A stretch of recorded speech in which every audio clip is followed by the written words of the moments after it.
On 1st and 10, it's Lynch. Drops it underneath for Booker. And they'll be inside the 35 now at the 34-yard line. It's a gain of 5 on the play, and it'll bring up a 2nd down. And a look at the defense for the Cowboys. Justin Durant doesn't get mentioned very often in conversation, but at the end of every game, he's made a lot of tackles. It's caught by Sanders. And this time not quite to the 30. It'll be down at the 31-yard line. And he's already got 2 catches on the opening drive. They know he's going to be a handful. And sometimes you game plan for that offensively. You want to make sure that guy touches the ball. And sometimes it just happens naturally. Nowhere to turn here, and he's going to go down. Back at about the 37-yard line. Boy, he came in off the edge so quickly there. Look out, because that's exactly what it was being shouted by the offensive lineman to his quarterback, because he had no chance to block him. And look at this. They're keeping the punter on the sideline. They're going to go for it here on the opening drive. They're going on 4th down. It's under pressure. They got him again. Jamarcus Lawrence able to drop him for a loss of 4. Well, trying to be bold on the opening drive of the game, but that effort, it proves futile. How many times have we talked with coaches where they've talked about taking the emotion out of their decision-making? I think that opening drive, if he didn't have it in his head to go for it before, I think that keyed into it. They were doing so well, and he decided to really establish something there. They didn't get it. Now they got to make sure that they don't lose their focus. It's a loss of 4 there, bringing up 2nd down.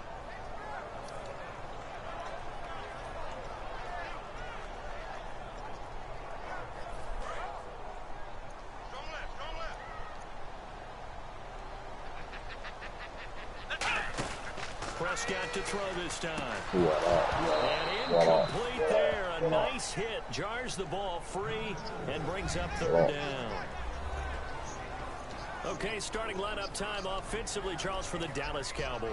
And how about them at number 4 in the 2016 draft? Big needs on the defensive line.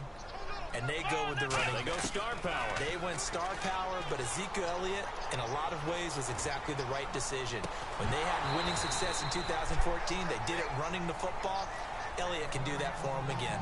On every offensive coordinator, every play caller sheet, they have about 5 or 6 plays per game that they call shot plays or big plays, and you don't get many opportunities to dial them up, and they just did, and they drop it with a great chance to make a big play. That's going to hurt.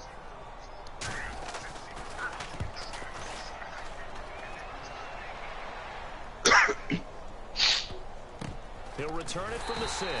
Great coverage there. Holds him to a 2-yard return following a 50-yard punt. And it'll be 1st and 10 Broncos from deep in their own territory.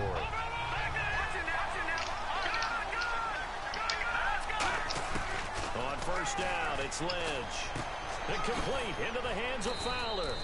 A gain of 6 there on 1st. When you see zone defense and you know you've got a drag route on as your primary call, you've got to be really careful as a passer about how far you let your guy go, because he might wander into some tough coverage. On 2nd down, Lynch. Left side here to Sanders. 30, 10, 5, and all the way home for a Broncos score.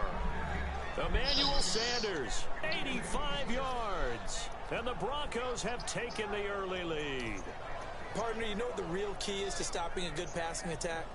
You tell me. Being able to tackle as soon as a guy catches the football. Didn't work out there. No, because when you give up the big run after catch, the rack yardage, that puts your defense in a big-time stressful position. A lot of rack yardage and a touchdown there on the big play.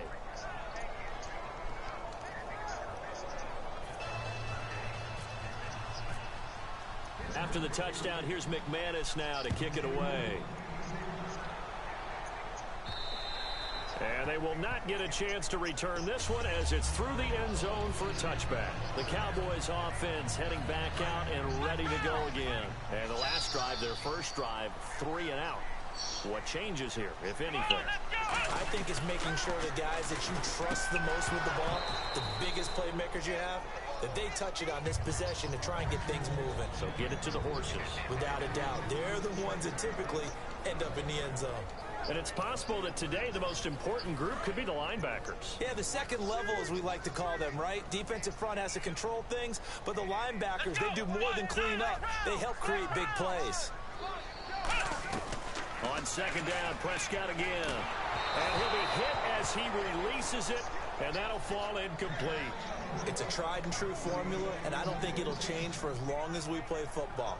If someone's trying to throw the ball and you can put pressure on them and make it tough, that's only going to help your defense. Yeah, he's since being hurried. He got rid of it before taking the hit, but incomplete.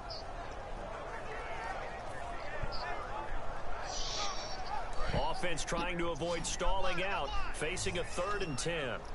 They'll put 2 receivers left, 2 to the right. So a 3rd and 10, and defensively, a dime look, 6 DBs. And he's going to find his man out of the backfield. That's complete. 18 yards there and a first down. And fit's the exact right word. Over the middle, there's almost always traffic, so anytime you're a receiver in that area, you're not just focused on catching the football. You're wondering where the collision's going to come from, right? Because there's almost always someone there able to concentrate, catch it, and even added a little extra at the end with a short run. 10 yards still left on second down.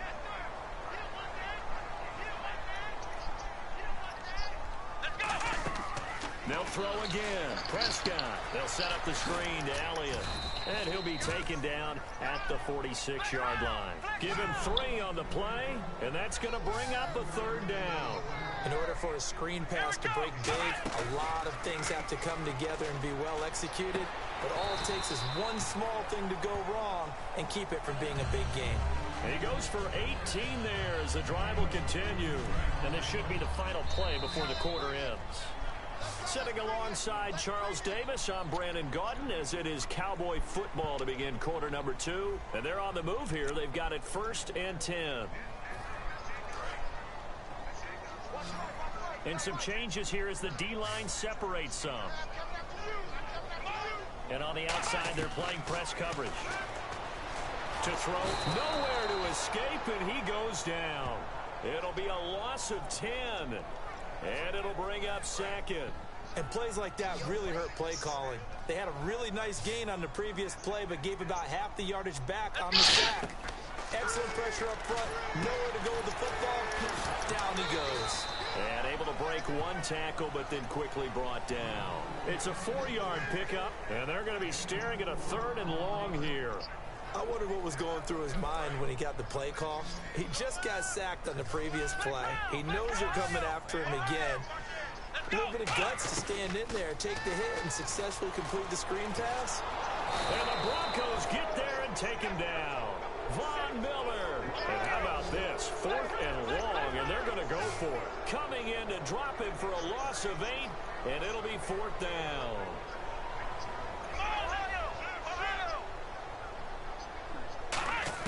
Prescott to throw on 4th. And they hit him as he throws, as this one's going to go straight down to the turf.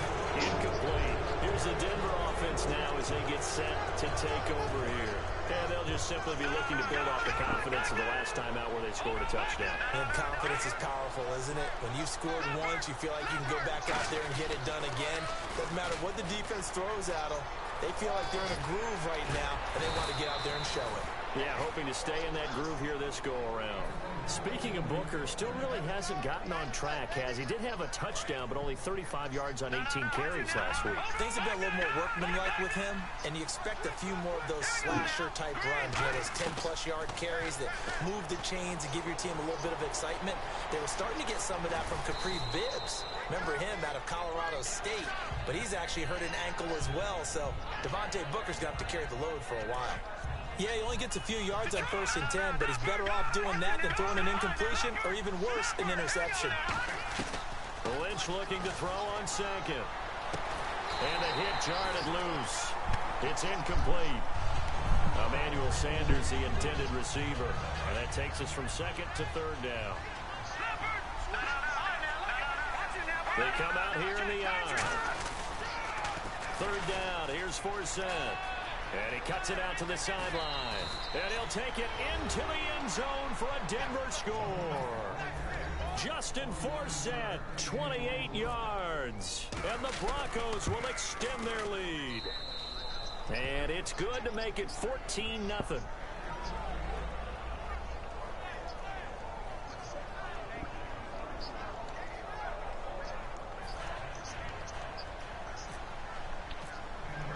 After the touchdown, here's McManus now to kick it away. That'll be taken in the end zone. And they'll start in a hole here as he's brought down at the 11-yard line. And out now come the Cowboys. And last time this unit was out here, costly turnover, and then that turned into 6 points. They've got to make amends. And how many times have we sat in meetings with coaches and they use the term complementary football? Offense take care of the defense, defense take care of the offense. That didn't happen on the last possession. This is a chance for them to pick themselves back up and help their team. Yeah, we'll see if they can recoup and recover. Give him 7 on the play, and it's a second down. And at his size, he's a smaller back. You can get him to football. He can kind of get lost, make someone miss. It's good for him. Yeah, it's great for him. I like what you said there. Sometimes he gets lost in the traffic a little bit. But get him out in the open field into some space. Daz plays to his strengths the best.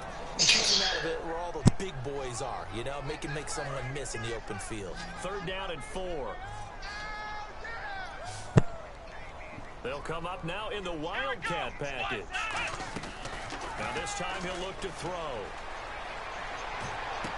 Drops it underneath to Elliott. And he gets the first down here as he's taken down at the 24.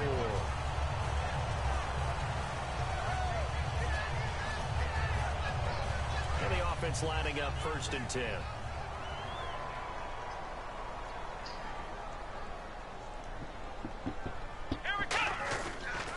Counter, Elliott. And he powers his way up past the 30. Speaking of Zeke, get this, partner. 86 yards in Week 13 against the Vikings. His lowest total since Week 2. 86 yards, that's pretty good. And a decent portion of that came late in the game when they just wanted to hand him the ball, let him be the closer. And that shows me a guy that's figured things out early in his rookie year, because a lot of the time, young runners get frustrated if the plays don't break early. He hung with it and got his yards late. The open man is Smith. And he gets it down to the 48, enough for the first. A good pickup there of 20 yards. And Brandon, from our time in college football, where receivers weren't running the traditional NFL route tree, one thing they did learn, find open areas, find soft spots, and set up and catch the ball. And I think we just saw that there. Yeah, we saw that indeed, picking up the first. On 1st and 10, Prescott. Now they set up the screen. That's complete. It's a loss of 2 there, bringing up 2nd down. You know what the key to a good screen pass is, don't you? But you're going to tell me good blocking? Well, good blocking eventually. But first is good acting. You want to let the into heavy traffic, and it's intercepted. A great read, and it's picked off. And his guys are going to get the football at their own 47-yard line. And coming out now, the Broncos. And they were able to punch it in the end zone last time. They'll be looking to do that again here for the defense. Obviously, they'll be looking to stop them from punching it back. Now, whistles come in. We're going to get a timeout here by the offense. It's just their first, so they'll have 2 remaining here before we get to halftime. On 2nd down, Lynch escaping the pressure right. On the right side, caught by Green. And he gets this one all the way down inside the 15, just shy of the 10. Now hold everything here. We're going to get a timeout by the offense. So that means they're down to 1 remaining here as we head toward halftime. I know, boy. I see that shit. On 1st and 10, it's Lynch. Steps away to his left. And now whistles come in. We're going to get a timeout here by the offense. And with halftime on the horizon, they'll be out of timeouts from here. Hey, Rick. Do y'all play dub or y'all play the game? 3 of them to the right side. To throw is Lynch. That's complete right around the 8. It's a loss of 4. Do y'all play 21 dub or do y'all play the whole game? That was well defended, and as a cornerback, what you're taught when you see a wide receiver screen, either you get underneath the play before the block. And he will score. Yeah. Touchdown, Denver. Paxton Lynch in the final seconds of the first half. I said, do y'all play the whole game or what? And that's a lead that excites a I team. bet. I'm finna change my, what you call it. Finish things off. Yeah, able to extend that lead, and you always say it, that can totally change the complexion of half number 2.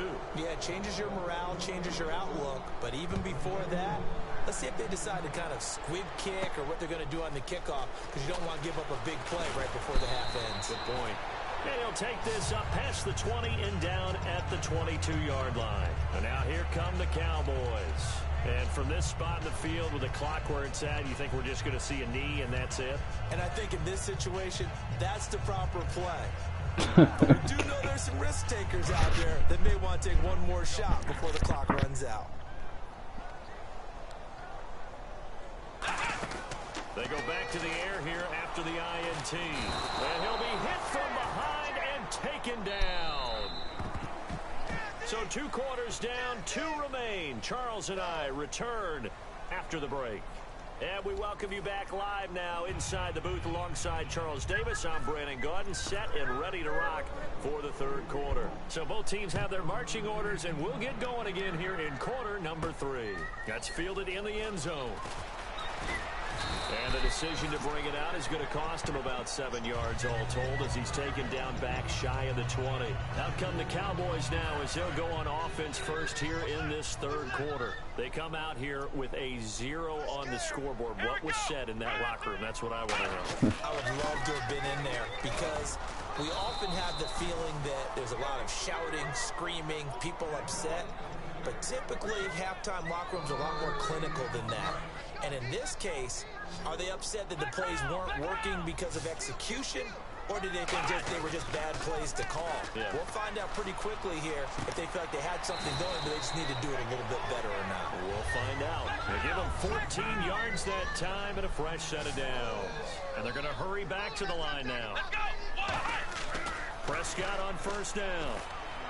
He's going to find his running back. It's complete. And he's able to take this one up to the 35-yard line. It'll be a pickup of only a yard, and it'll be a 2nd down. I know most of the time when the ball's in the air, you're thinking wide receiver, tight end, but running backs, they can be a big part of any passing offense nowadays. 2nd down, Prescott. And he's going to be wrapped up and driven down. Von Miller in there to get him his 2nd sack now of the afternoon.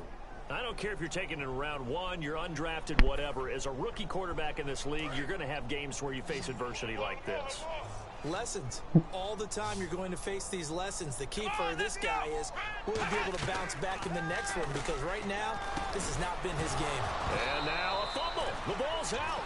And the defense not able to get it. From a defensive perspective, what's that moment like when you realize the ball is loose?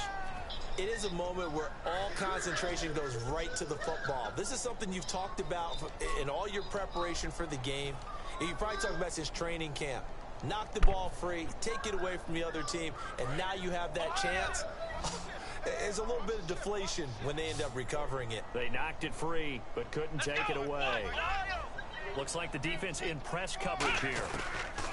On 4th, they do snap it to Prescott. He's going to into double coverage, and it's intercepted. Picked off by the free safety, Darian Stewart. So now a look at the Broncos as they head back out there for their first possession of the 2nd half. And they will simply, Charles, be looking to duplicate what they did last drive when they were able to push it in for 6. And they hope it'll be that easy, right? To be able to take exactly what happened before, replicate it. They may have to make a few additional changes along the way because I'm sure the defense will make some adjustments, but they've got to have great confidence having scored the last time out. So many times you hear today's NFL described as a space game. Get your best players into space with the football in their hands. That's why sometimes you just swing it out to your runner, get him out in the flat, and let him have a chance to make people miss an open field. And able to break one tackle, but then quickly brought down. But a nice little gain. Partner, nothing complicated here. This is just a pretty simple drag route. You're exactly right, Brandon. Instead of throwing it downfield, they just throw it underneath and let the receiver do the work. And no escaping this time as he'll go down. They got him for a sack. And they weren't in zone coverage, they were in man, and each man did his job. And that looked like vintage, old-school coverage, didn't it? Man coverage reminded me of an old Raiders team. They had a Hall of Famer at one corner and a deep... And he is into the end zone for a Denver touchdown. Justin Forsett, his second touchdown of the afternoon, and the Broncos will extend their lead. And he certainly played a pivotal role with those 2 TDs and why they're up on the scoreboard right now. Well, someone's all about winning, aren't they? Because he's not worried about the number. Sure, it's great to have 2 touchdowns. But the bottom line is what he's doing is contributing to their lead. He wants to continue to do so. After the touchdown, here's McManus now to kick it away. That'll be taken in the end zone. Yeah, they fucked me up, He will be man. brought down here at about the 17-yard line. Now the Cowboys offense heads back onto the field. And following the interception, just any interception, are you a little bit more cautious when you start that next drive? Or do you just throw that out the window? I think you are. I don't think that there's. Yeah, he talked. When I said you trying to get in the lead, he said now I'm telling you, he probably gonna try to get in your division. He like, tell him, give him the Chargers, give him the Chargers. Because now you can't run any offense at all. Still want to attack. We'll see how they attack him here. And quickly they get to the line. That was a nicely run slant route, and what the receiver's trying to do is make the defender think he's going upfield. Nowhere to go here. He lost the football. On plays like this where the ball comes free, it's often unusual for the team that lost it to get it back. Because this is the quarterback. The ball gets away from him. Everyone else is trying to execute what they're supposed to do on offense. They're usually looking in the other direction, downfield, or have moved away from him. In this case, though, a teammate is able to come up with the ball. The 21 yards there as they convert on third. Looking to speed things up here, going with some tempo. Here we go! First down, Prescott. Oh, he dropped it. And that's pretty indicative of the way this one's gone. After that incompletion, I got to ask you, did you watch the Madden Classic this last weekend? How could you miss it? You had to watch that one. How about Spot Me Please, a.k.a. Taylor Robertson from West Virginia over D. Jones 17-3 in the final? That was a terrific, terrific matchup. But for me, watching it, I felt the intensity. It felt like the NFL playoffs, and the finals felt like the NFL Super Bowl. The broadcast quality was tremendous. Yeah, it was a big deal. How about Spot Me Please after sounding like a coach? Said, very thankful. There was a lot of good competition. I was fortunate to come out on top. Yeah, when you get the big check, you have a chance to be real humble about it. Brandon, what we just saw there is something we hear from coaches throughout the league. How are you going to defend what they call the moment of truth ball, meaning a 50-50? The ball's in the air, defenders there, receivers there. Who's going to make a play on the football? And in this case, the defensive guys actually got it done and knocked it away. A dump off to Elliott. And he will have the first down as he's brought down up near midfield. That one good for 12 yards. And they're able to pick up the conversion here on fourth down. Here's Prescott, and this is incomplete. He was looking for Terrence Williams that time, and it's second down. And on 2nd and 10 now. I think that's a big-time play there because the slant route is really hard to cover because the timing is so quick. But able to see it, diagnose it, and get to the football, that's why he's able to bat it away. Here's Prescott. Throwing over the middle, but it's incomplete. Lucky Whitehead, his intended target, and it's third down. It's always tough for the guys throwing the football when they think they've got a completion and the ball's almost there, and then someone sneaks a hand or two in and bats it away. On third down, it's Prescott. Complete to Jason Witten. And he eventually goes down, but not before reaching the 30-yard line. And the offense moving quickly to the line. Now a play fake here on first down. And Bryant's got it over the middle. Back now in Arlington. A lot of folks starting to make their way to the parking lot. Their guys trail big here to begin quarter number 4. And this seemingly, now the Broncos are going to take a timeout. It's just their first. They'll be down to 2 remaining as we step aside here in the fourth quarter.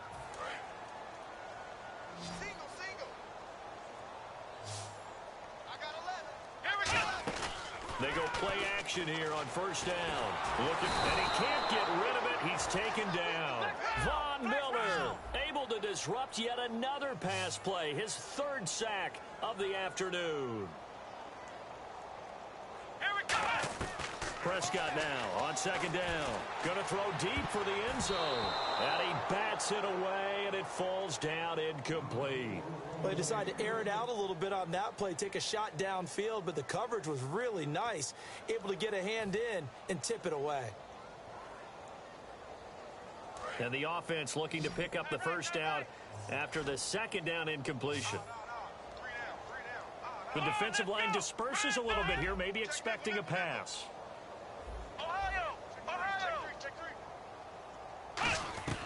Third and long for Prescott.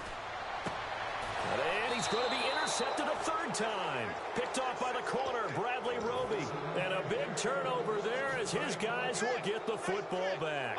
The Bronco offense now set to come back out onto the field. And that recipe on their last drive that resulted in a touchdown looked pretty good. So they'll be hoping to do that once more. And it takes me back to when we saw with the offensive coordinator and the head coach. They felt pretty good about their game plan and thought there were some holes in the defense. And they exploited them the last time out. Let's see if they can come back and put together a similar drive. And we'll see if they can do just that.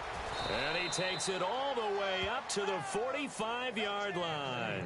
A huge play there for Denver. 44 yards on the ground. Offense comes to the line now, 1st and 10.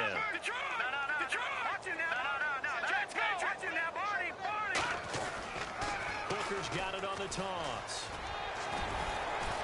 And able to break one tackle, but then quickly brought down. But a nice little gain. Just what you want on a first down run. Call it 8 yards. And it's 2nd and 2. Looking to jam the receivers at the line here. Press coverage look defensively. Dumps it off to Forsett.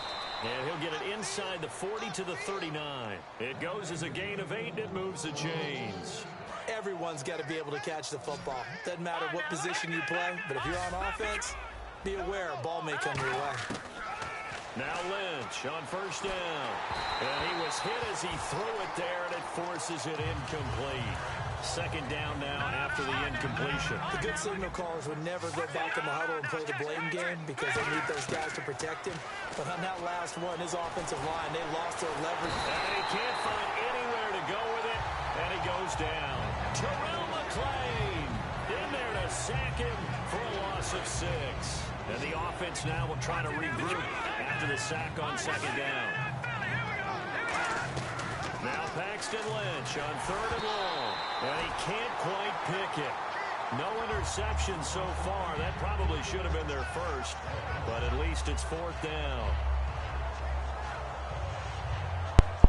Here's Ryan man. Now, as he should be able to pin him back deep here with his first. Nah, my mic wasn't plugged up. Nah, bro. I'm gonna take this here. And that'll hit in the end zone. Much too much leg there. That'll be a touchback. And now Dallas gets set to take the field. And with 3 interceptions thrown already, we'll see. Do they rely more on the ground game here? They may have to change things offensively to try and settle things down, not just for the guy throwing the ball, but for the rest of the offensive unit, because his confidence has to be shaken a little bit. And you just wonder, is the backup starting to warm up a little bit over on the sideline? We know it's not an easy job to go out and catch passes when people are trying to tackle you and knock the ball away. But the bottom line is, that's a pass he's got to have and a pass he should have caught. A 2nd down throw for Prescott. Nah, I always take my first L. I always take my first L. We just saw another example of really good defense. Man, I always take my first L. Yesterday I took my first L. Once again, knocked him on the ground, forced an incompletion. Yeah, they've set the tone. It's one thing to set the tone, another to come in here on the road and set the tone. Cole Beasley, the intended target, and it's 4th down. After watching him drop that slant, I can hear my old coach's voice ringing in my ears right now. You can't run with the ball until you catch it. Trying to get those rack yards before he secured it. A critical one here if they're going to have any shot at this thing. So they'll go for it on 4th down. Desperation time. Prescott on 4th. He's got time. He's got him in. Bro, I feel you, but shit, like I say, I always lose one. After a good game. That's a good game, though. Pick up the first down on a 4th down play. I don't know if the defense relaxed because they thought maybe they'd stopped them on third down, or if they just didn't protect the sticks very well. Nobody else can beat. Nobody in this has That's a to beat. big-time pickup right there. Drops it underneath to Elliott. Give him 16 on the pickup. Bro, I'm finna scope. Bro. And they're going to speed things up here. Time for a break. Back to finish it off on EA Sports after this. Man. Fresh set of downs here. Nah, hey, don't do that. Don't do that. One man in the backfield, Elliott. Here's Prescott. Nowhere to escape, and he goes down. Von Miller. Who else? He's in there for his fourth sack of the afternoon. Let's go. A second down throw for Prescott. And his pass is intercepted for the fourth time today. It's Chris Harris with a pick. And his guys will take over at their own 44-yard line. And now the Broncos offense, they get set to head back onto the field. They have the big cushion here in the final stages. Man, you can't beat me. You can't beat me. There really can't be, because for a team to go on the road, I know you can't beat me.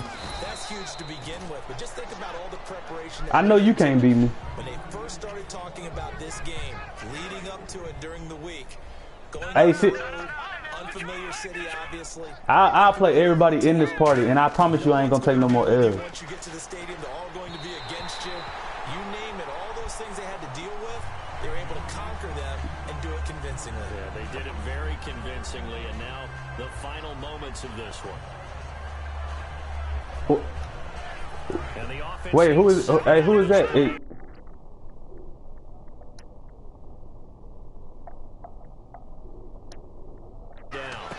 And on the catch right side, this is You said what? You said what? good for 16, and the drive will continue. And certainly a Man, I promise you I don't. Emmanuel Sanders, and he's shown us quite a bit in this. I ain't finna lose no more. What you mean? You know they come out of the locker room and say, let's get the ball to him, get our offense jump-started, and in this case, it's worked throughout. And they are going to score again. Yet another touchdown as they just add to their totals. There's no doubt in my mind. And do you hear that? Do you hear the... It's not scales, right? No. I don't hear scales. Do I actually hear a... Wood and good. Send the invite. Send the invite. Yeah, she's doing more than humming. She's belting it out right now. Whoever want to play. I told you I ain't finna lose no more. Flat out finished. And he's got it up and through. No, I don't. You can play with the Patriots. After the touchdown, here's McManus now. You can play with the Pro Bowl squad if you can. I don't care who you play with. This will be taken to the back of the end zone. And not a particularly good return here, as they'll be forced to start at the 12-yard line. And now Dallas gets set to take the field. They are just... Man, I'm finna beat everybody in this party. Final drive in a lopsided game like this. For a lot of coaches, be honest, don't forget today. Don't forget what has happened out here. Yeah, use that as ammo going Exactly. forward. Take a great look at that scoreboard. Realize how poorly everything went for us today. Coaching, playing, the whole deal. And never forget it, because you're not going to want that feeling again. No, you don't want that feeling again. And who knows? You may meet up with this team again. Dez Bryant, the intended...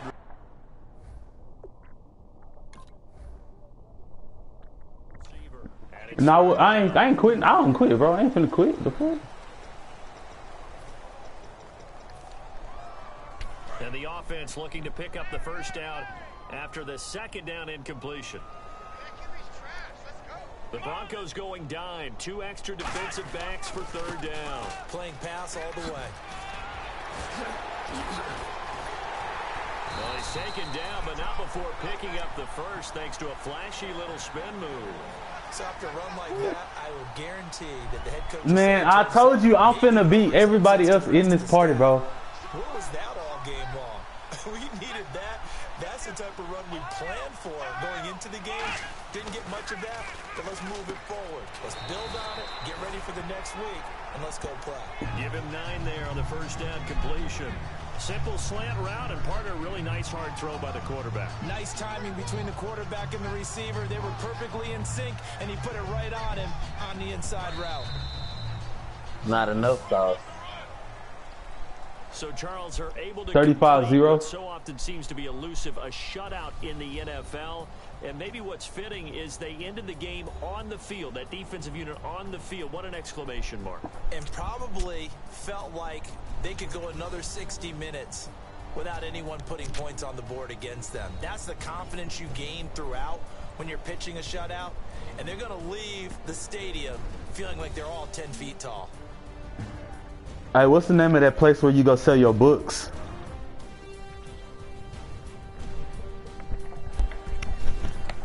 What's the name of that place where you go sell your books for school when you don't need them? Isn't it like at TW or something? Like, where do you sell your books at?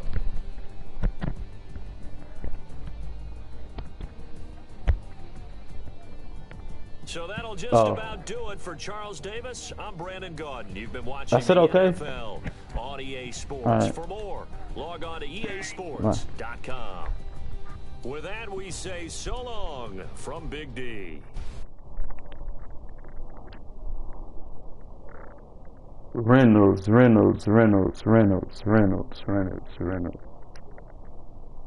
Join your session. Okay, bet. I ain't know you doing it that way.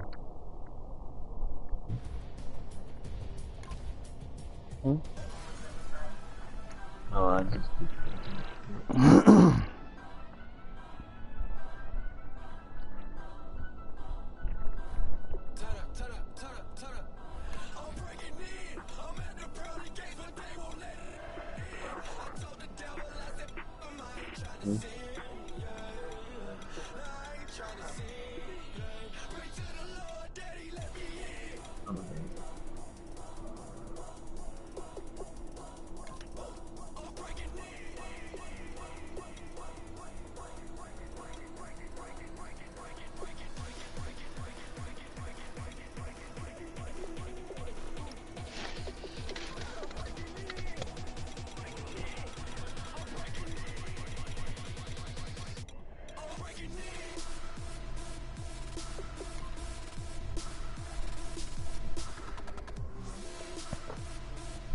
Nah, I'm finna beat Reynolds 35-0.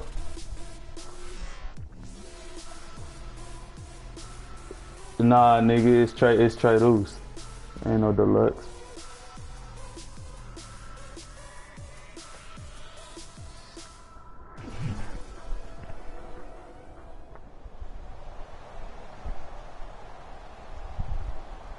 Treyduxe, nigga. Nah, he beat me.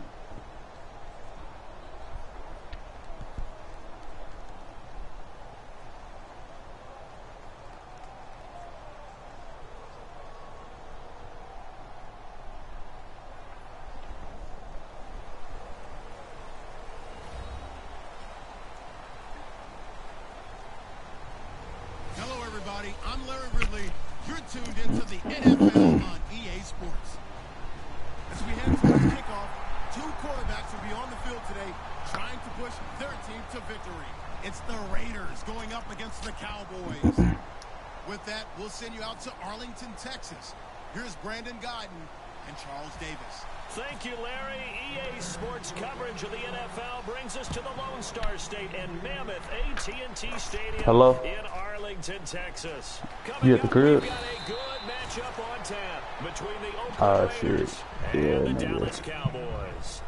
I was gonna take you to join the party for running these Madden little round table shit. You know what I'm talking about?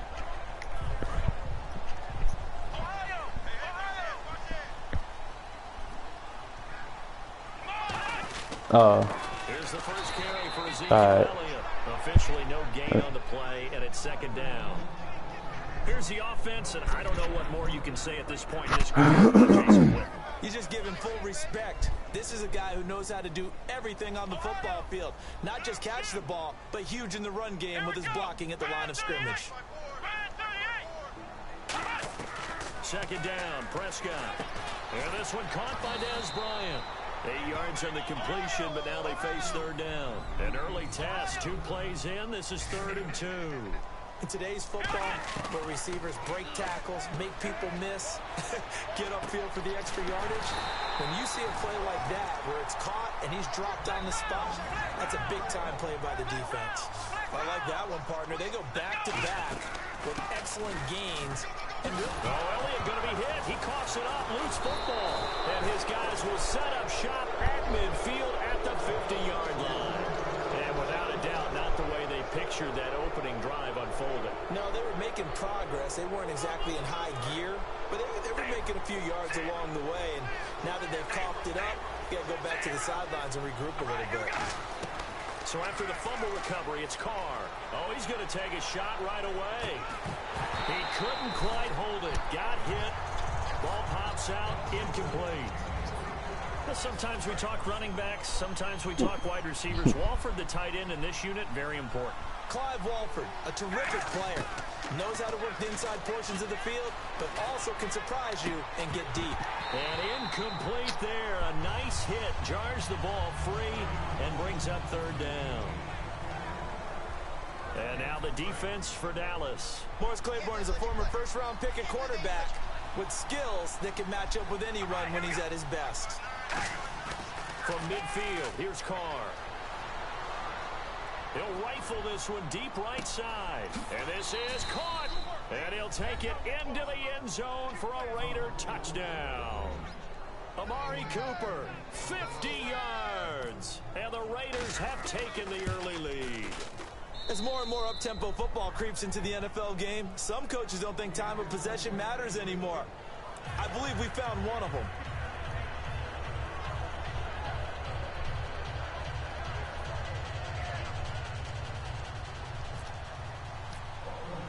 Now Janikowski following the score. He'll boot this one away.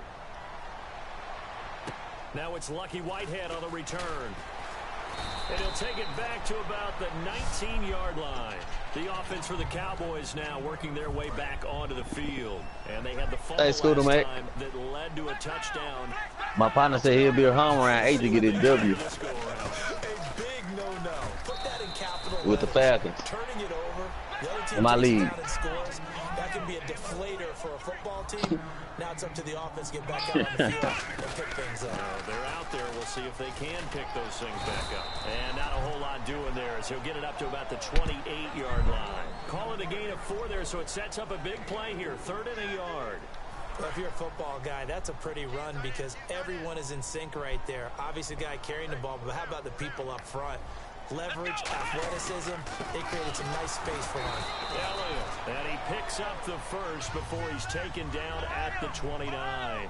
Everyone understood their role on that play. 3rd and 1, you know the defense guys, they're trying to get down. Yeah, whatever it is. Intercepted, picked off by Perry Riley. And the return here is stopped. Nah, hell nah. I don't know why he got this shit up there. And now Oakland ready to take the field. Well, that's a drive killer right there. Not a really confident throw either. Cause he ain't got no business playing this game at all. Down the hands of the wrong team. Now after the INT, it's Carr. And it pops free. The collision there jarred the ball loose and brings up 2nd down. He's certainly not a guy that drops that football very often. Indeed, because that's a bit of a surprise. I know he's in the middle of some traffic, people, bodies all around him, but he usually has the focus to haul that one in. So the D-line's going to spread out. Carr again here on 2nd and 10. Now they go screen. It's complete. Yeah, man. He works it to the 30-yard line here, right at the 30. Give him 5 on the screen play, and that'll set up a 3rd down. The screen was executed and completed, but where's the I'm in there. I'm in there. How many times is a quarterback going to get hit? Nah, I ain't get to play. It was out of that job of making sure it looks like they're whiffing out. Yeah, nah, that little stuff right there. I can throw. I can put at least 21 points. That's a lot of big guys coming at your quarterback in a big, fast way, and boy, he can get hurt. Now a first carry for Latavius Murray. And he's going to fight his way forward here for a modest gain. Now Murray, he had 2 touchdown runs last week. Week 13 actually became the first Raiders running back to hit double-digit touchdowns in a single season since Marcus Allen did. That's impressive because when you have your name next to Marcus Allen's, you've accomplished something. You've done something in a big way.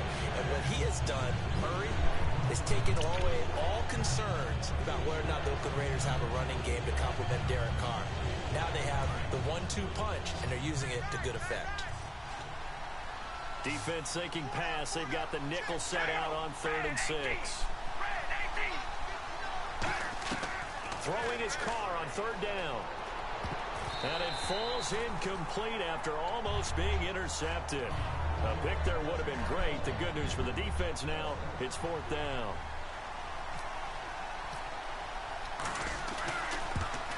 And Janikowski bangs it through, and the lead moves to 10-zip. So the drive stalls out, but they are able to put 3 points on the board. Yeah, just a yard or two shorter than an extra point, so no problems converting there. This will be taken in at the 1. And he'll get across the 20 before he's brought down at about the 23-yard line. And now Dallas gets set to take the field. And following the interception, we'll see what they can put together on this drive. I can hear my old college coach right now. He always used to tell us before every game, the team making the fewest mistakes will win.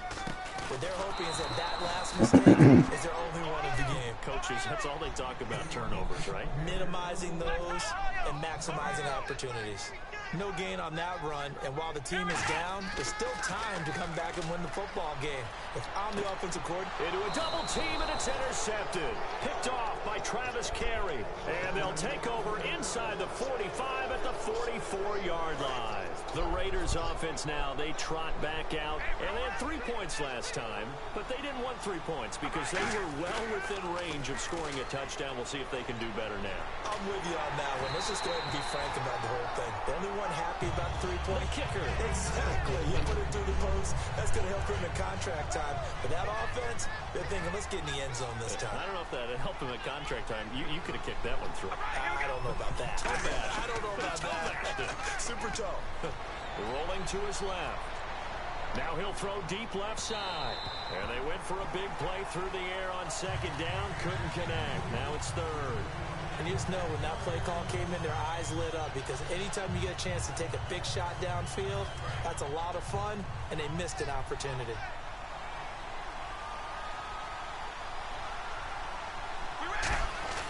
Now Carr steps away. Now he's going to let it go deep left side. And incomplete. The contact made the ball roam free and brings up 4th down. Well, they went for the big play there, but that drop could really hurt the momentum.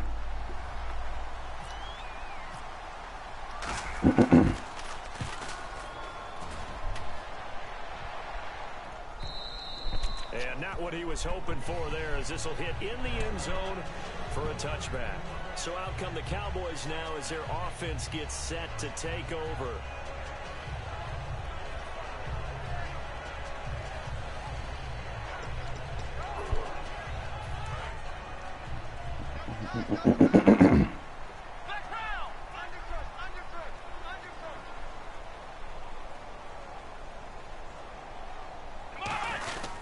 They'll start the drive with Elliott, fighting him off. Just ran right through the trash. And he's going to get this one across the 30-yard line. They give him 13 yards there on the play and a fresh set of downs.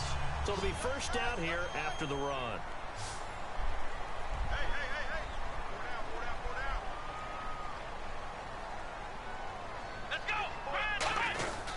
They keep on the ground with Elliott. And he'll get this only up to about the 35. 2 yards on the pickup there. It'll be 2nd and 8. Well, you know that old expression, it's not my night. It hasn't been his so far. I don't know if the legs are a little bit heavy. Sometimes having to hang out all day and play doesn't exactly play to your advantage, but it's been a tough go for him. And every time he looks up, somebody's there defensively. That was the same case on that play. Flush to his right. And he will not make it back to the line of scrimmage as he's going to be taken down. Malcolm Smith in there to drop him for a loss on the play. Let's go. On 3rd down, it's Prescott. And Bryant's got it over the middle. Just a 5-yard pickup, and it leads to 4th down. Now, the offense is not leaving the field. They're going to stay out and go for it on 4th and 3. Here we go. On 4th, they do snap it to Prescott. And it is incomplete. So certainly an interesting call there to go for it. And the Raiders with the football now in excellent field position. And now Oakland ready to take the field. They've got the lead. Last time had to punt it, though. What's the key to this drive? I think it's leverage. The big guys up front. You know the motivational speech on the sideline is, guys, give us an opportunity. Protect the passer, create space for our runners, and let's go ahead and get these guys. Low man wins. Let's go do it on this drive. We'll watch that leverage on this drive. Now, that was pretty. They executed that curl route versus zone coverage, and that changes things a little bit because against man, it's often a tight curl, tight, sharply run route. Against zone, you're just looking for that open spot, that dead area, so you may curl it a little bit wider just to get to that place. And usually a tight window. He fired a bullet in there for the completion. Offense looking to avoid a 3rd and long. It's 2nd and 10.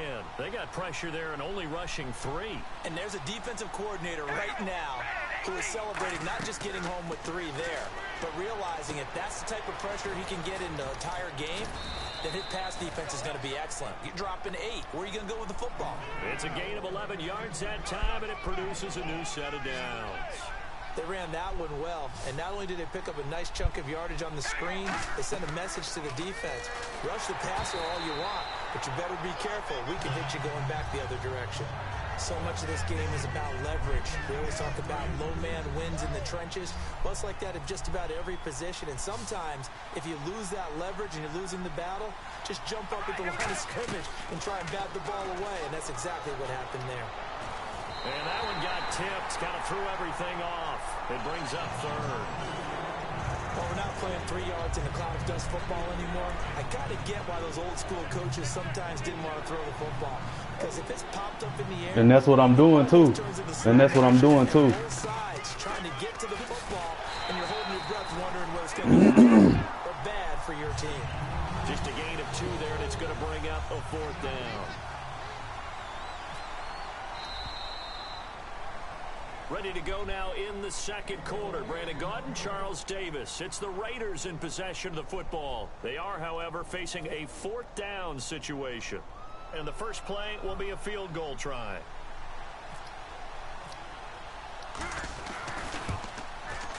And Janikowski bangs it through. And that'll push the lead up to 13-0. So it's a 7-play drive, but it stalls out in the end. Let's credit the defensive front 7. They were a little leaky at the start of the drive, but they stiffened toward the end. And this will be a touchback as that sails over the end line. And now Dallas gets set to take the field. And on that last drive, went for it on 4th, turned it over. A good job by their defense, though. They held them to 3, but this offense, they've got to be a little bit better, a little bit more careful here. And sometimes when you see these calls on 4th down, when they decide to go for it, it's not necessarily the coach. Well, this is taken in. It's complete. They get hey, boy, your next pass going to be picked, boy. That was luck. They're going to get a 1st down. Well, we know he's got the speed there. He needed the speed and the hands. A great catch. And because of that speed, you have to respect it as a defender. So you have to either play off or make sure you're somehow in contact with him, and he's able to do exactly what you said. Use the speed to his advantage and go up and get the football. That's a big-time play right there. They come out with 1 back and 3 tight ends. To throw is Prescott. Wide open receiver complete. Touchdown, Cowboys. Des Bryant, 41 yards. And the Cowboys have cut it to within a score. And that'll make it 13-7.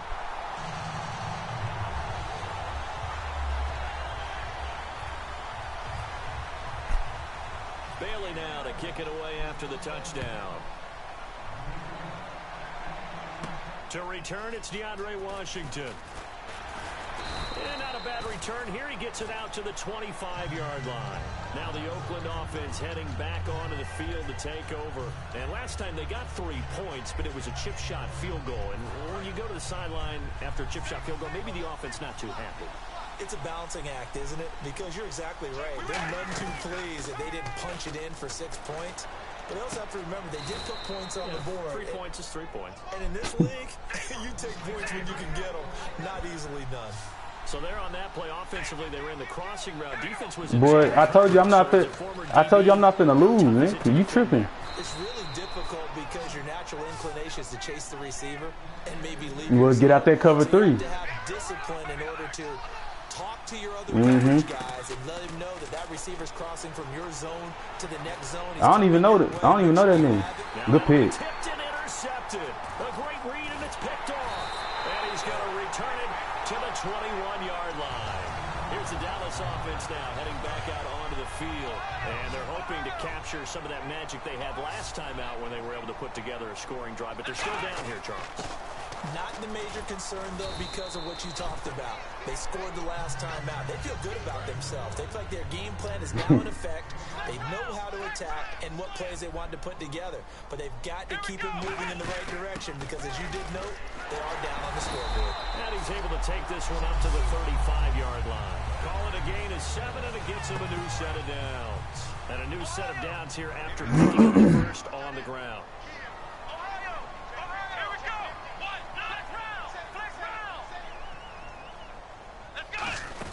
They'll run it now out of the gun. And some space here. And he's going to get this all the way down inside the 35. A big pickup there on the run. 32 yards. You know what's really hard for a big-time running back? Is patience. Being able to hang in there when the runs aren't there, when you're taking some hits early in the game. For this drive, oh, he's come alive and in a big way.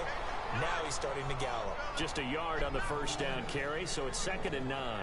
A 1-yard gain can look like a disaster, but it all depends on how the game is going. Is it a series of 1-yard gains running the ball? If that's the case, you might have to start thinking about throwing it a little bit more. But if it's just the occasional 1-yard run, hey, congratulations to the defense. They won that one. Come back and get them the next time.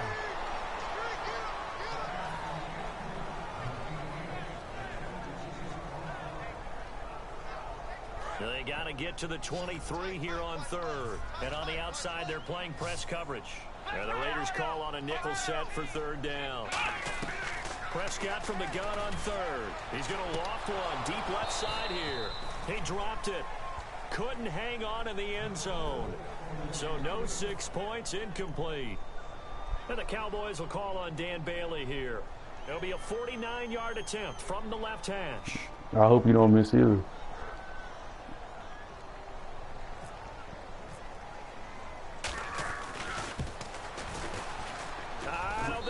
No. It doesn't even get there. Well short, and this score will stay right where it is. Everything looked good. Good snap, good hold. Sometimes, though, the ball just doesn't want to go where you want it. And this one winds up no good.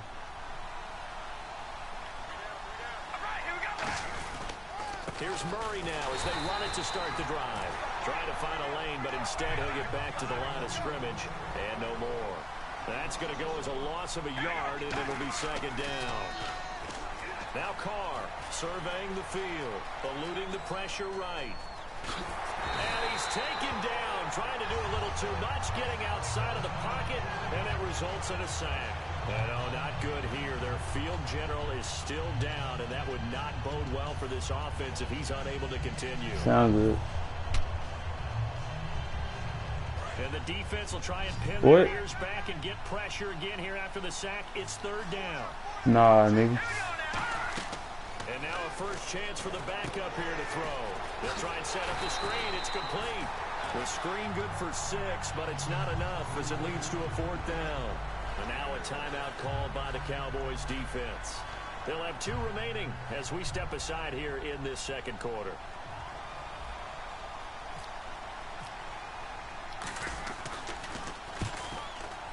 Damn, I didn't even kick that hard. This is going to carry well into the end zone for a touchback. And now Dallas. I respect everybody I play. And the last time that they were on the field, a little demoralizing. Missed field goal. You know, always feel like you want to get it in the end zone, but then, oh, well, at least we're going to get it. Didn't go through the goalpost, so. It does test the mental processes of a team, though, doesn't it?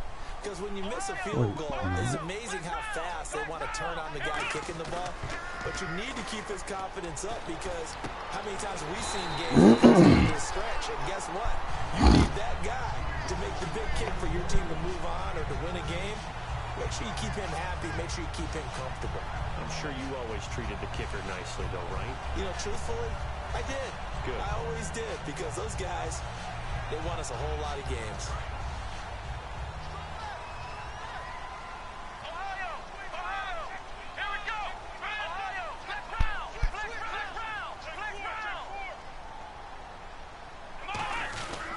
First down carry by Elliott. And that play is blown up, losing yardage back at the 35.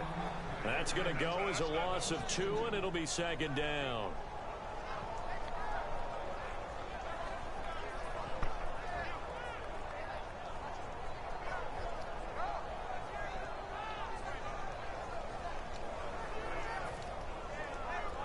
And the 2-minute warning lurking. This will probably be the last play before we hit it. Yeah, they want to get themselves in position to score in this last shot before the clock hits. So an entertaining first half, and now we have hit the 2-minute warning.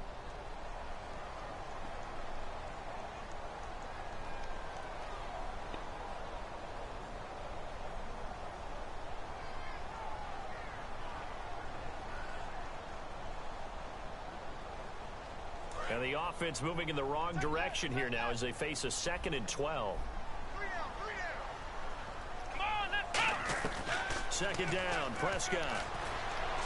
To the sideline, and a nice catch there. Made sure the feet were inbounds, and they were. Good to see Witten make that catch. In Week 13 versus Minnesota, held catchless for the first time since 2008. It was 130 straight games. And after the game, he said it didn't matter to him, which I find hard to believe because there is a certain amount of pride to having that streak. But I think Jason Witten is loving the fact that his Cowboys team is on a roll and has aspirations of a Super Bowl, and that trumped the fact that he didn't catch a football. And defensively, it's a nickel formation here on 3rd down and 9. Throwing, Prescott. And for the 3rd time here in this half, it's intercepted. Picked off by Perry Riley. And this one will be returned to right around the 38-yard line. The Raiders offense now making their way back out onto the field. And a tight game after punting last time. See if they can get something going on this drive. As they head to the field now, with the game this close, you've got to feel there's a sense of urgency for them going on offense right now. But they have to do it without letting panic creep in and affect their play.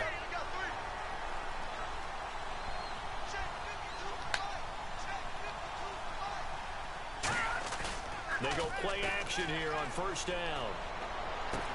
Caught left side to Crabtree. They get 25 yards out of that one. And that'll be good for an Oakland 1st down.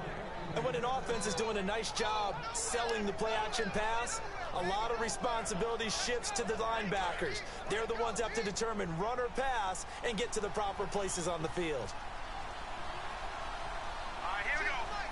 Oh, that's bullshit. Hell no. On 1st down, Murray shreds the tackle. And he is in. Touchdown, Raiders. Latavius Murray, a 13-yard touchdown run. And the Raiders add 6 to their lead. Oh. They ran the toss, trusting he had the speed to get to the edge, and he did. And there really wasn't any doubt about that because the scouting report told you that this guy could flat out run. When you give him a little bit of space and a chance to get there, he usually does.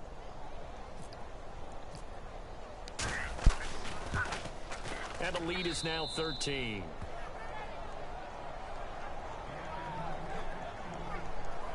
Yeah, man. You said what? Oh.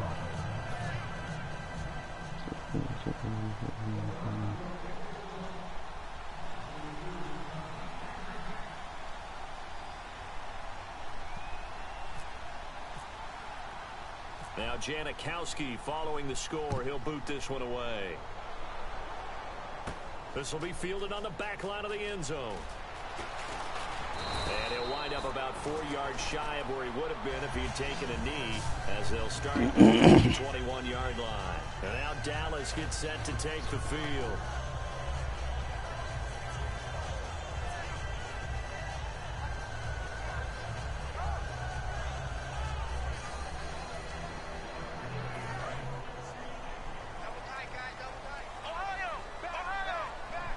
One man on the backfield, Elliott. And he'll get it up the middle. And he stopped immediately there. Call it no gain on the play, and it'll be second down. While there was no gain on that run, we do know coaches whose identity is rooted in taking it almost to the limit and then changing things up on you down the stretch. I think we're getting really close to that point in time, though, where the identity may have to go out the window, and they've got to go a little bit faster in order to try and win the game.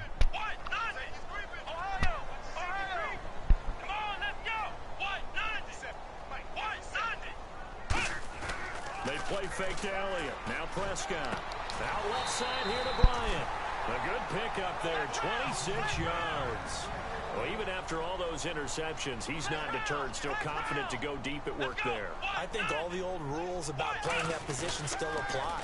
If things go wrong, you still act like you're the best player out on the field. And for the fourth time tonight, it's an interception. Picked off by Sean Smith. And a big turnover there as his guys will get the football back. We haven't even escaped the first half, and he's already thrown 4 picks. And Brandon, back in the good old days, probably back before you were born, if your starter threw 4 in the first half, he might throw 8 or more for the game because they weren't going to pull him out. But nowadays, the patience level isn't quite there. He's going to have to make some real adjustments, or... They've got his man complete. The 30. 10. And all the way in. Touchdown. Oakland.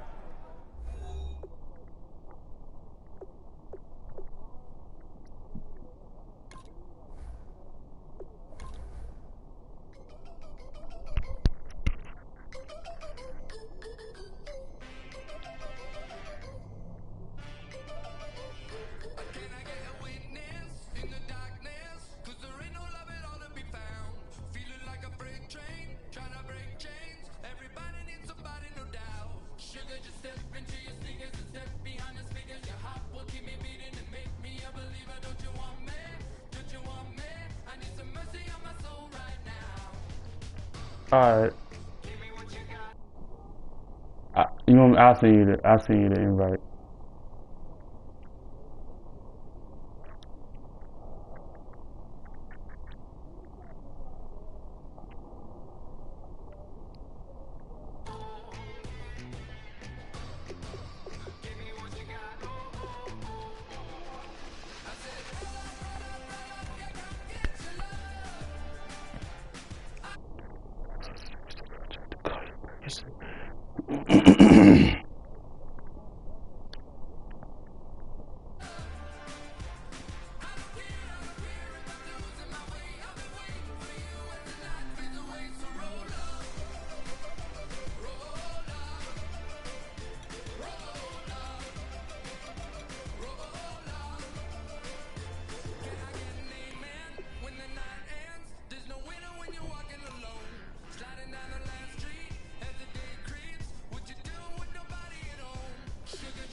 Hey, I'm in my white. I'm finna be in my white, Snoop.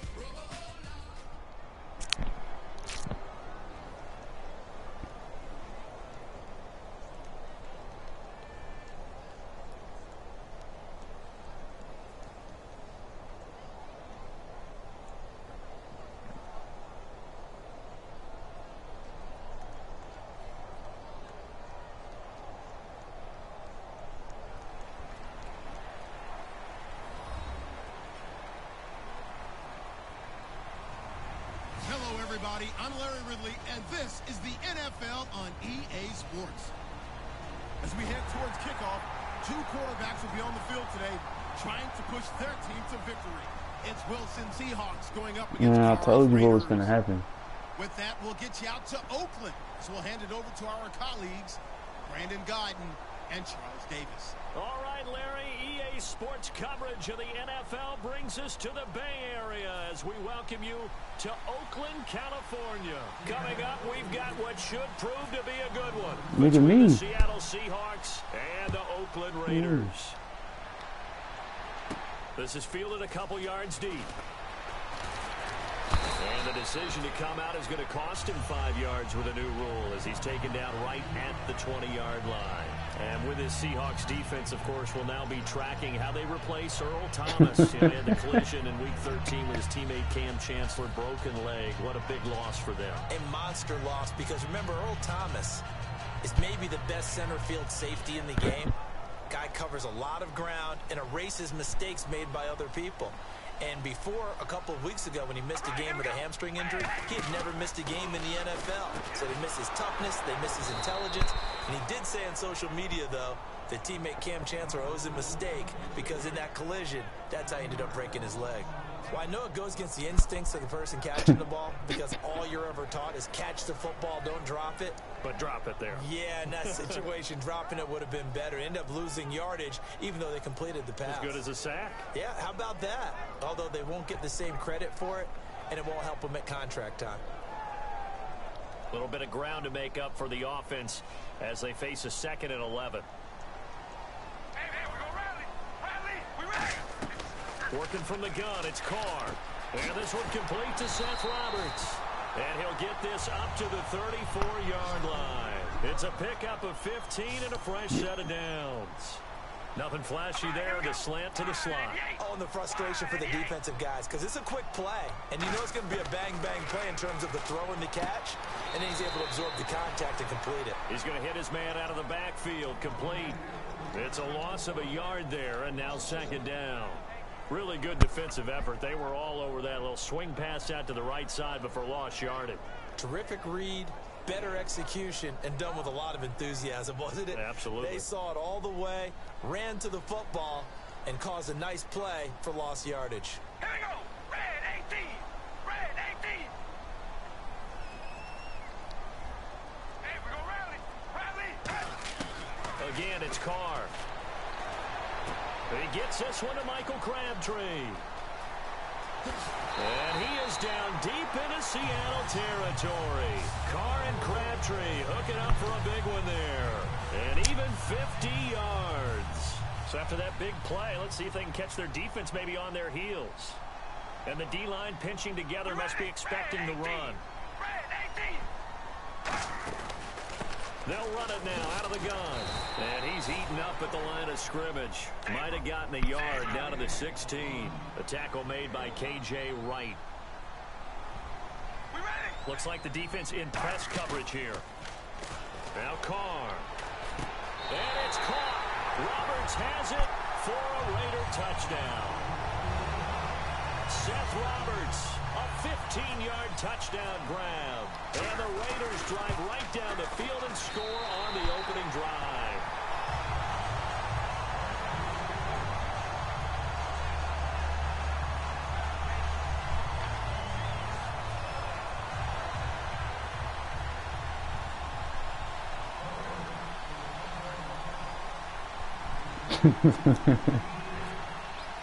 Now Janikowski following the score. He'll boot this one away. And that'll carry over the back line of the end zone for a touchback. All right, hey, just tell me when you're done so I don't put that timer shit on. All right, bet.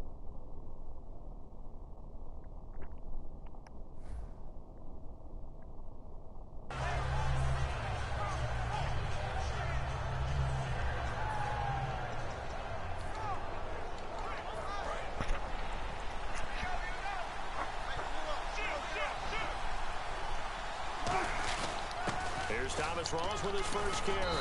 And he'll work his way across the 30 to the 32.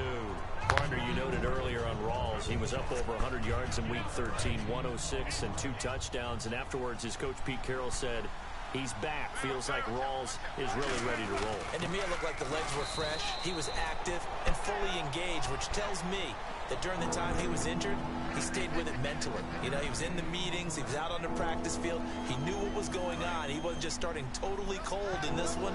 Came back and played really well, and that's what they need, that tailback who can grind out yards. Throwing is Wilson, and he finds Jimmy Graham. And he's got the first down yardage as he takes it down to the 49. An ex-teammate used to tell me all the time, I hate experienced quarterbacks because no matter what, you really can't hide what you're doing. And I think that right there, he knew right away where the blitz was coming from. Oh, shit. There goes Thomas Rawls. And all the way in, touchdown Seattle. Thomas Rawls, 49 yards. And the Seahawks just an extra point away from tying this thing up. And on that long run, maybe the defense caught napping a little bit. The concentration level may not have been there. I agree with you on that one because those types of plays, when they result like that, they're almost like big bolts of lightning, aren't they? Whoosh, and off he goes.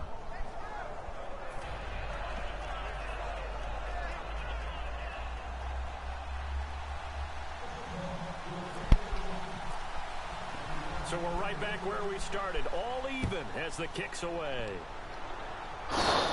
This is fielded a couple yards deep. And he'll wind up getting an extra couple yards here for his trouble as he'll bring this one out to the 27. And now Oakland ready to take the field. And that last drive, a long drive, but not just that, they had a great air attack going. Do they stick with that? I would think that they would, because if they were competent enough to do it on the last drive, starting backed up in their own territory, why would you change anything? They've got to be confident about what they're presenting and continue to do so. Yeah, because the secondary, they really look clueless.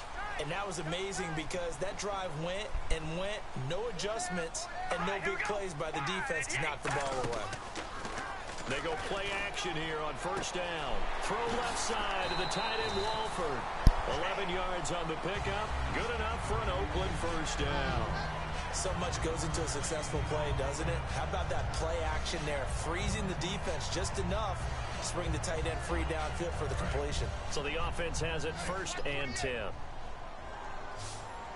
Looking to jam the receivers at the line here. Press coverage look defensively. Carr now on first down. Looking for Cooper, and it's intercepted. A great read, and it's picked off. And he returns it into enemy territory down to the 45-yard line. And Seattle now ready to march out of the field.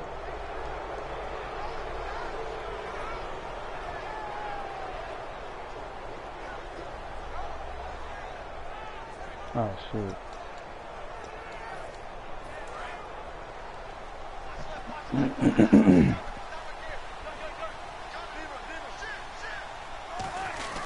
First down, this is Rawls. And he's going to get stopped up quickly. Give him a yard Nah, down I really to don't be 43. talking He's when I be brought down playing. that time by a couple of Raiders. 9 yards still remaining here to pick up the first on second down. Now Wilson on second down. And he's going to go down. Back across midfield. He's sacked at the 46. Now, we talk about players blitzing all the time. I often laugh and sometimes call it just straight-ahead pursuit. What a running start right back to the backfield for him. Yeah, it really didn't give anybody a chance to get... And pressure coming, and they got him once again. Khalil Mack. He's the one to get him this time. And back-to-back sacks are going to bring up a fourth down. So on fourth down, here's the Canadian-born punter, John Ryan, to kick it away for Seattle. Travis Carey back deep for the Raiders. Alongside my broadcast partner, Charles Davis, Brandon Gaudin hits the Seahawks with a football to begin quarter number 2. They are, however, facing a fourth down situation. So on fourth down, as seen on TV, here's their resident strongman, John Ryan, on to punt. Back deep is Travis Carey. He gets us away. It's a good one. Drawing toward the sidelines. This one will sail out of bounds. It'll depend on the spot here. And the side judge says that went out at the 7-yard line. So out come the Raiders.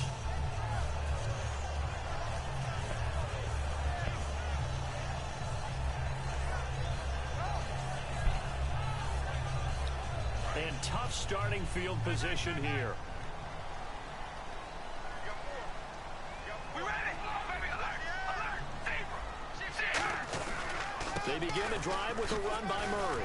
And they'll get him down up past the 15. It'll go as a gain of 10 there. And that'll be good for an Oakland first down. Absolutely love the run right there. This guy's known for his quickness, but also for his speed. And he's able to get to the second level almost before you blink if you give him any type of blocking. Always talk about slot receivers, and they're usually known as quicker than fast. In this case, we've got a guy who's quick and fast, and he used it to great advantage. And what about some division race talk while we have a second? 3 really close ones. NFC South, AFC South, AFC North, all log jams at the top. I'll start with the AFC North. Baltimore and Pittsburgh both at 7-5. Baltimore holds a tiebreaker by virtue of their win over Pittsburgh. They play again on Christmas Day. How about the NFC South? Atlanta and Tampa Bay, both 7-5. They've split their season series, and Atlanta holds the tiebreaker right now with a better divisional record. These races are going down to the wire. Now Carr. Oh, it's a screen pass. That's complete. Only a yard there. Sniffed out well defensively, and it brings up third. So many things have to come together just right for a screen pass to break for big yardage. The blocking, the timing of the pass to the runner, everything has to fit together just right. But on that play, the defense was able to disrupt things and hold it to a short gain. Give them 11 yards that time and a new set of downs. Let's give a little credit there. The offensive play caller sensed that the screen pass was available. Whenever you're getting a lot of heavy pressure towards your quarterback, that's when you're thinking about running the screen and using that pressure against the defense. And it worked very well there for a first down. He takes this from the 30 to the 34. Pierre Desir in on the stop. And that's exactly what you want on a first down run. Pick up 5 yards, bring up 2nd and 5. The defensive line, though. Pressure comes. He's taken down by the Seahawk defense. Mike Bennett in there to bring him down for a loss of 7. Sometimes I watch games and wonder why they use play fakes on certain passing situations because it's not going to fool anyone. I don't know if that was the case here, but the end result was the same. No one fooled. The quarterback was hit. A nickel look by Seattle on 3rd down. Yep, 5 defensive backs now. Throwing his car on 3rd down. He's going to float this one deep right side. And he knocks the ball away, and it falls incomplete. He was trying to get it to Michael Crabtree there. And it's 4th down. That's a bold strike right there, taking it downfield and putting some air on it. But how about the coverage? Able to get his hands across the receiver and bat the ball down.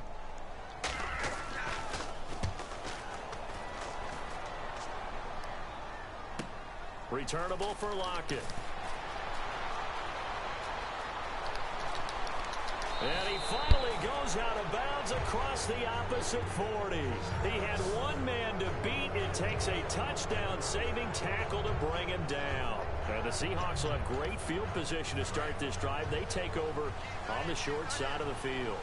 And on the outside, they're playing press coverage. Wilson going to give to Rawls. And he'll snag about 5 yards down to the 32. An entire crew of Raiders, an entourage there to make the tackle. You know what really fires up offensive linemen? When the guy that is carrying the ball behind them can create his own space and break a tackle along the way. They go again with Rawls. So he got free of 1 tackle but couldn't do a whole lot else. After a gain of 5, they'll wind up being about a length of the football short here on 3rd down. And on 3rd down, a nickel formation here defensively. And he's going to get the first down here as he's taken down at the 22. They get 6 on the pickup there as the drive will continue. First down and 10 now for the offensive group. I always appreciate runners who understand situations. Bryce Butler dropped that touchdown. No reason to dance around in the backfield and try and break off a bigger play. Just go pick up the first down, and that's exactly what he did. Throwing now, Wilson on 1st down. And left side here, it's Graham. And they've got it inside the 10 at the 8. A solid pickup of 13 sets him up 1st and goal. Coaches always harp on the quarterback reading the defense and getting it to the open man. That's good recognition there. And how about what he did after the catch? Yeah, hit your tight end, let him get some rack. Yeah, when he gets moving, not many guys want to come over and put a hit on him, do they? It'll be a 3-yard pickup, and it brings up 2nd and goal. And Brad, they went to a nickel defense, and that's a surprise this close to the goal line, because ordinarily you use The back end of the end zone, the sidelines is extra defenders, and you want bigger people on the field to try and help against the run. Call it a gain of a yard as they get a little bit closer here. It's 3rd and goal. And a nice job defensively to keep him out of the end zone. He was trying to get a second touchdown already in the first half. They had that one earlier, was bidding for a second. Creeping up on a minute to play in this first half. On 3rd and goal, Wilson. Forced out to his left. He can run for it, and he will. And he'll be brought down right on the edge of the goal line at about the 1-yard line.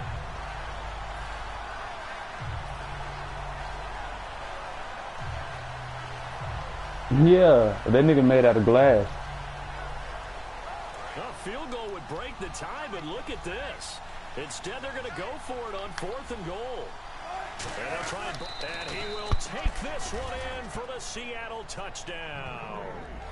Russell Wilson taking it in. And the Seahawks have taken the lead.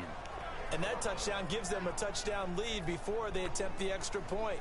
What a great way to end the half. Yeah, great job to put themselves in front. And now, see on the sideline, special teams defense scrambling, saying we want to preserve this for the final moments of this second quarter.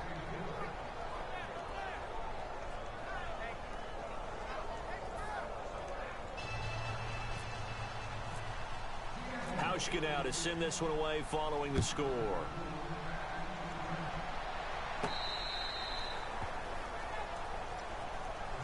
And now Oakland ready to take the field. And with time quickly fading here in the second quarter, not sure how aggressively, offensively they want to play this. I think we'll find out just how much they trust their guys in this situation if they decide to take a shot. Now Carr with a give to Murray. And able to stay on his feet past the 30 to about the 33-yard line. Now hold everything here. We're going to get a timeout by the offense. It's just their first, so they'll have 2 remaining here before we get to halftime. All right, here we go. That was 2nd down run for Murray. And this time he's not going anywhere. They'll get him down right at the line of scrimmage. He got maybe a half yard at most, but officially they'll be left with a 3rd and 2. And they're just a couple of yards shy of a first down here on 3rd down. They come out here in the eye. Carr looking to throw on 3rd and 2. Letting one fly, and it's intercepted. A great read, and it's picked off. And his guys have got it back at the closing stages of the first half. The Seattle offense now set to come back out on the field. And from this spot in the field with the clock where it's at, you think we're just going to see a knee and that's it? And I think in this situation, that's the proper play. But we do know there's some risk takers out there that may want to take one more shot before the clock runs out. And you see the clock almost empty, so this is likely the last play in the second quarter. And they're going to go soft on the corners. Final play of the half. It's Wilson. He's going to sling this deep downfield. That's caught inside the 20. Time for a break. We've hit halftime. 2 quarters down. 2 still remain. We step aside. This is the NFL on EA Sports. Both teams appear ready for the fight ahead, and we resume action here in quarter number 3. And this will not be returnable. It's out of the back of the end zone for a touchback. As Seattle now ready to march out of the field. They have the lead. Now they'll be looking to extend that lead. And this is where I enjoy talking about one of my favorite subjects, tendency breakers, or counters as I also like to call them. You've done things in a certain way in the first half. Boy, he not gonna help y'all offense, bro. They're going to make their adjustments. So guess what? You adjust yourself and try and stay ahead of the pace because you are looking for some separation in this ball game. The adjustment to the adjustment. Without a doubt. Show them one thing, hit them with something else. On 2nd down, rolls. And he'll take this up near the 35, maybe the 34. It's a 5-yard gain, but they'll still be a yard short here with 3rd down now looming. And there's a run to be happy with. Good, solid yardage. He'll take that any time you hand the ball to him back. And he's going to have a first down as he's brought down at the 44-yard line. Give him 10 yards on this set of downs. Well, so much for halftime adjustments by the defense because you know they had to talk about it. The entire first half, they struggled to contain him. And here he is coming out in the second half and establishing the same tone. Still running the football with authority, still gaining big yardage. So I just figure on the offensive side, they said, well, there is no adjustment. Until they slow us down, keep going out, I'll keep handing them the football.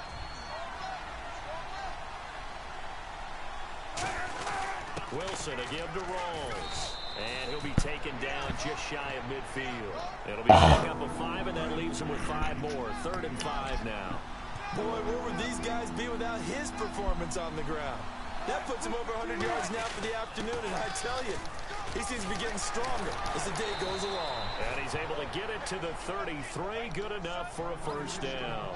Well, that's the desired outcome coming out here in the second. It don't matter, bro. Ball and establish a little bit of pace and maybe even a bit of dominance at the line of scrimmage. And they want that to continue. Way too early to think about this being ball control time. But the way they're running it, you got to think they may want to continue that and see if they can go ahead and grind their opponents into submission. 7 yards on second down. It is. They stay on the ground. Rolls again. And they'll get this one down to about the 20-yard line. A nice pickup there of 11 yards, and it'll move the sticks. Well, they're certainly running the ball pretty well on this drive, and all I remember as a secondary guy was if you're making a lot of tackles in a game, that's usually not good for your defense. You've got to figure out how to keep things in front of you because you know there's 3 levels. Defensive line, linebackers, and into the secondary. And if the 3rd level is leading your team in tackles, as a general rule, things aren't going so well for your defense.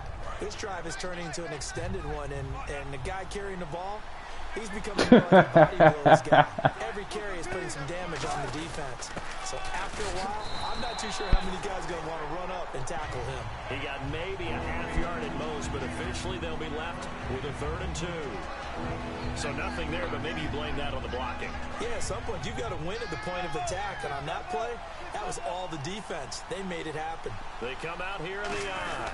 They'll run for it now. Here's Marcel Reese. Just a yard on the run there. That's going to bring us to a 4th down. Let's give credit to the defense. They got plenty of bodies to the point of attack and stop the run. I just wonder if the offensive line let down a little bit, knowing that the big guy was getting the ball, and they just expected him to pick up a first. And no field goal try here from the red zone offense out there. They'll go for it on 4th. They're going on 4th down. It's Wilson. This will be caught just inside the 10. 4 yards on the pickup, and the decision to go for it pays off. They've got a 1st and goal. A long drive here. Play 12 coming up for the offense. Well, the field. It's been 21. It's been 21 years. It's been 21 years, but y'all still don't got more than our franchise though. It didn't even look like they hesitated there. They knew they wanted to go for it. That tells me that during the week, they were thinking about these situations, and they feel like maybe they're just the better team, and they want to go ahead and prove it conclusively. A running play for Rawls. They get 3 yards closer, but still work to do. It's 3rd and goal.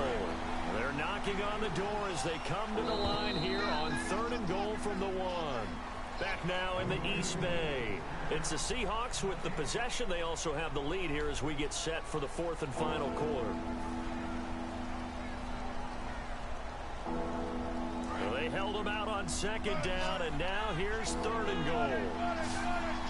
They come out with 1 back and 3 tight ends. No gain on the play, and what to do now on 4th and goal. No gain. Quarterback sneak. And he's across the chalk into the end zone. Touchdown, Seahawks. Russell Wilson, his 2nd touchdown of the afternoon. And the Seahawks find a way to stretch their lead.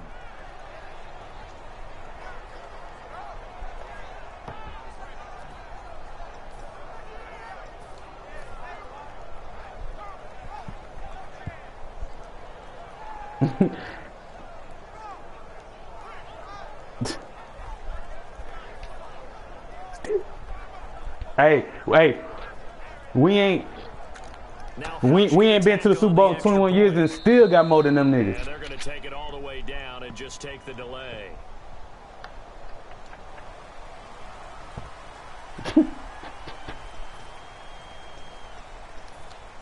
Yeah, a slightly more difficult attempt here from the 20.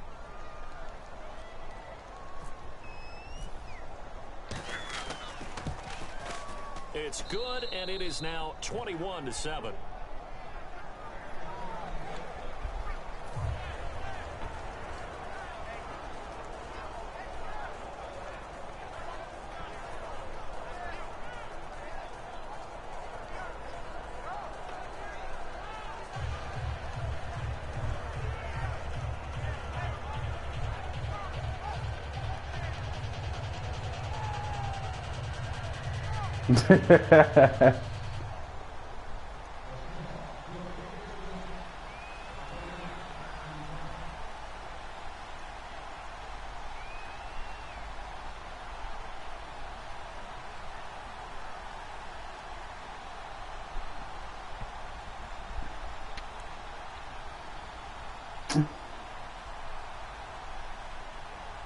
Hauschka now to send this one away following the score.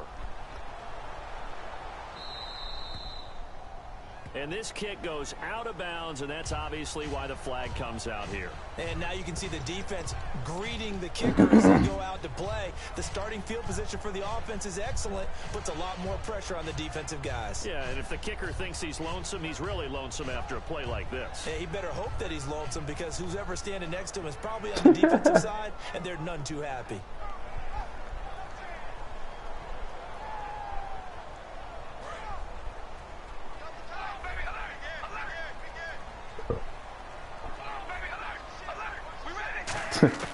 On 1st and 10, here's Carr. Flushed out right. Now he'll let it go deep right side. And that one falls incomplete. Looked like he might have had position there, but he couldn't hold on at 2nd down. And when all else fails as a defender, when you're not there in the coverage, your best friend is exactly what we saw there. A big play shot taken by the offense. Unfortunately, it ended in a big drop.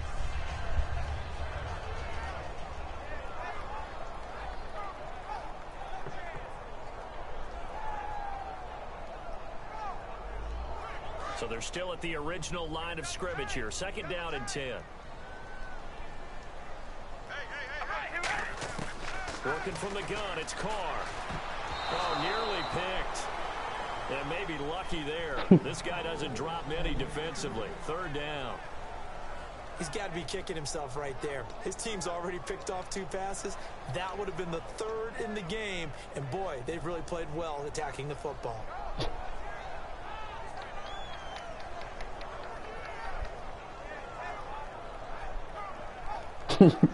Who is Pac-Man?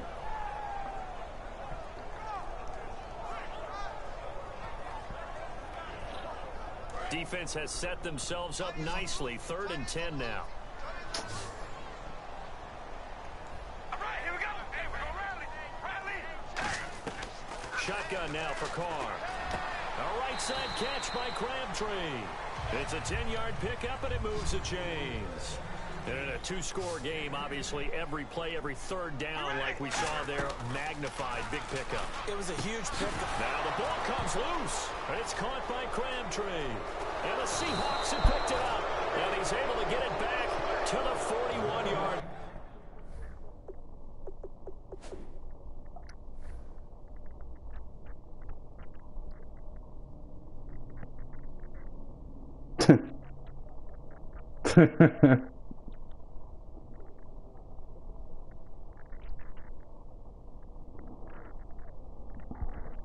Must.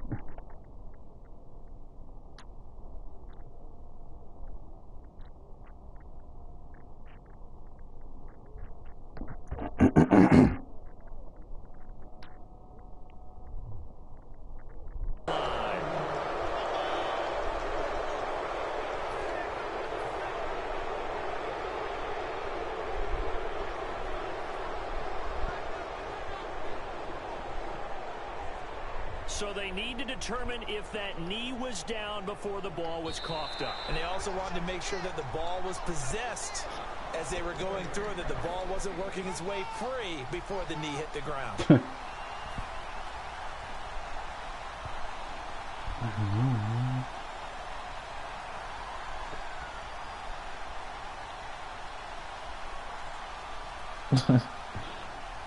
A near turnover, but the offense recovers it. Now they'll try to regroup on 2nd. Hell nah, that shit funny. It's Carr. And now the ball's out. Carr lost it. Fumble.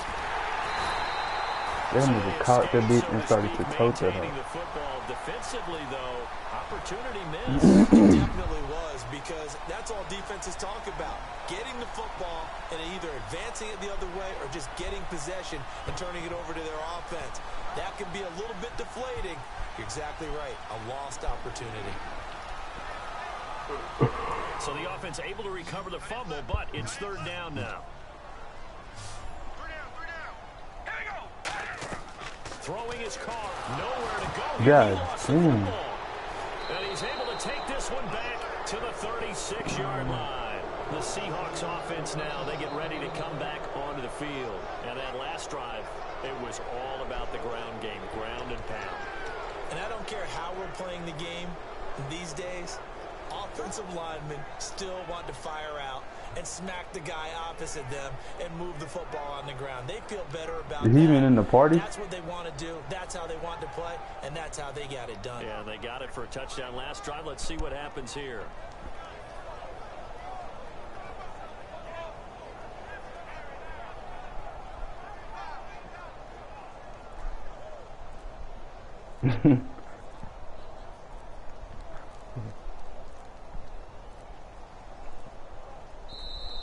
And the play clock is going to run out here. They're in no hurry to get a play off.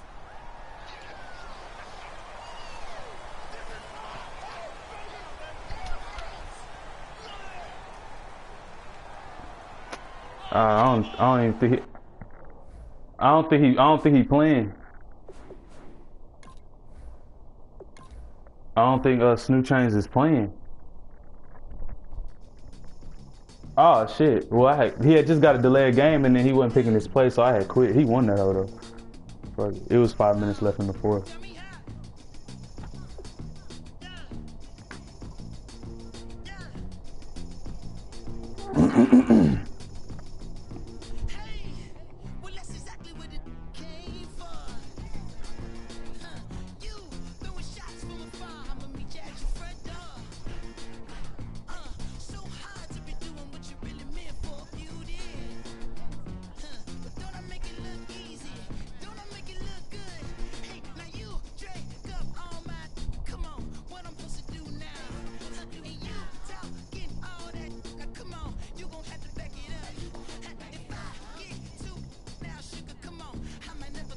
I don't think he in here.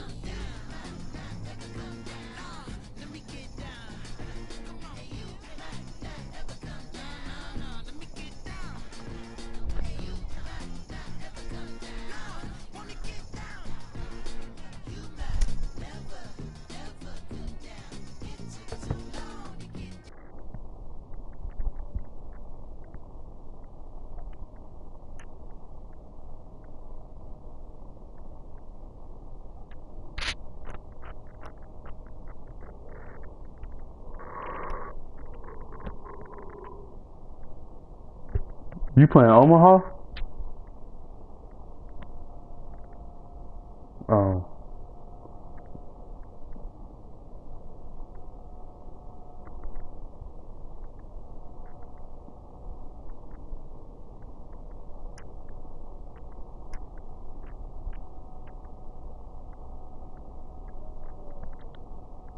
Yeah.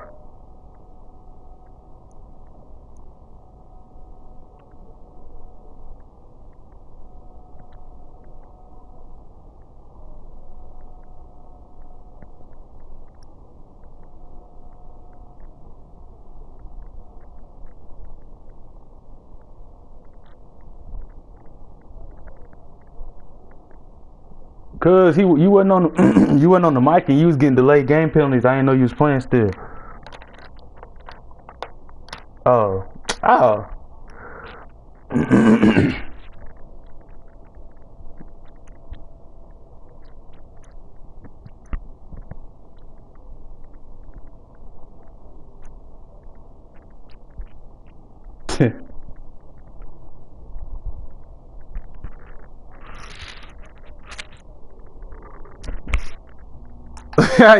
Yeah, that shit. He pointed at the trash can.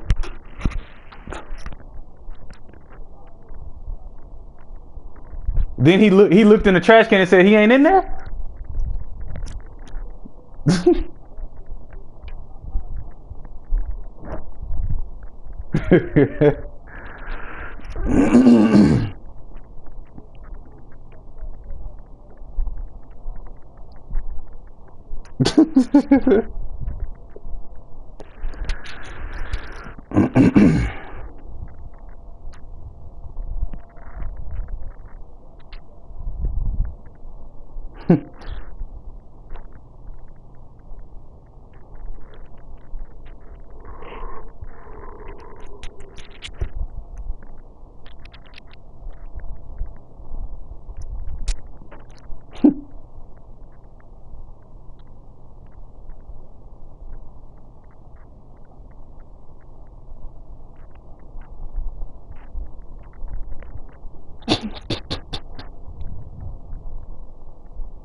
Who is Master Steve?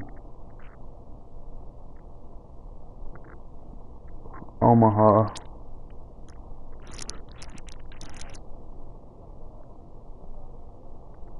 Boy say, listen. I got my ass beat the first time. I just took a L that third time. Bro, I don't shit. I only play Madden, bro, when I play a league game or some shit like that, bro. I don't be on this all day, but I'm gonna play whoever.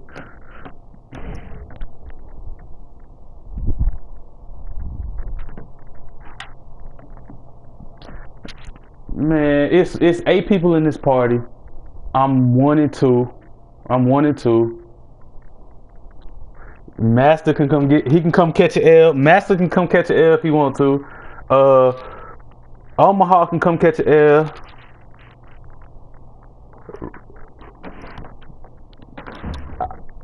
Reynolds can try to get his rematch. It don't matter.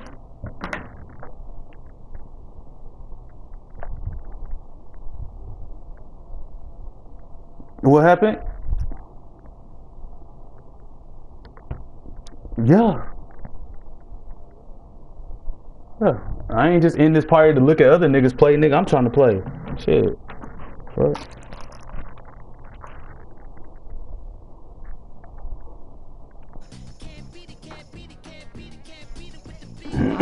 I like playing on the road, bro.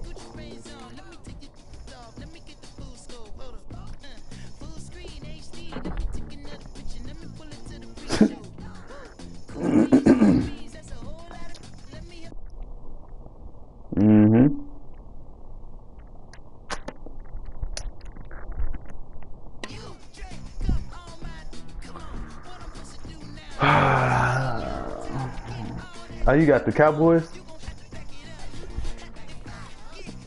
What playbook do I want to use on you? I don't even want to use the Raiders playbook. I'm gonna wear white.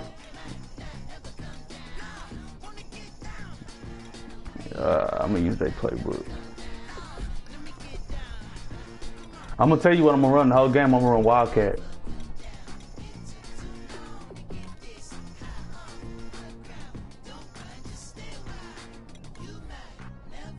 The Wild? Okay.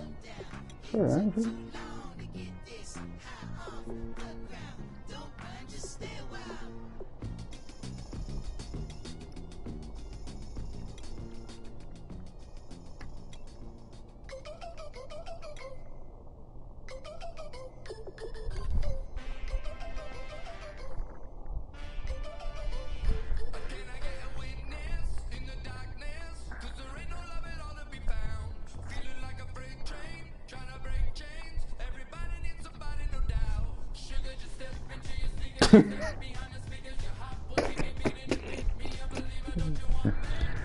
Yeah, that shit funny.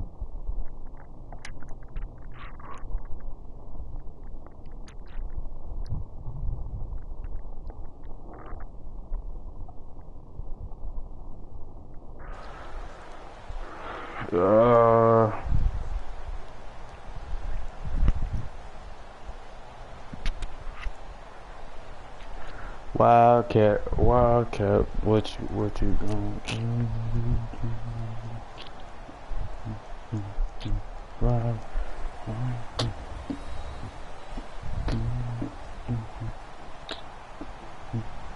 Hello, everyone. I'm Larry Ridley, and this is the NFL on EA Sports.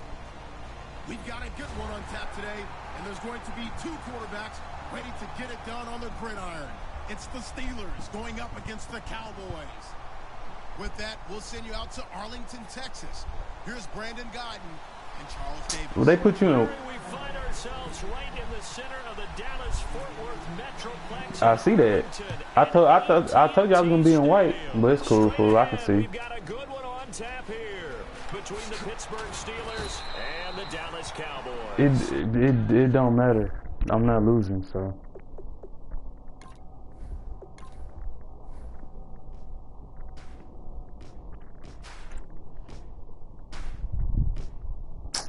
Wow.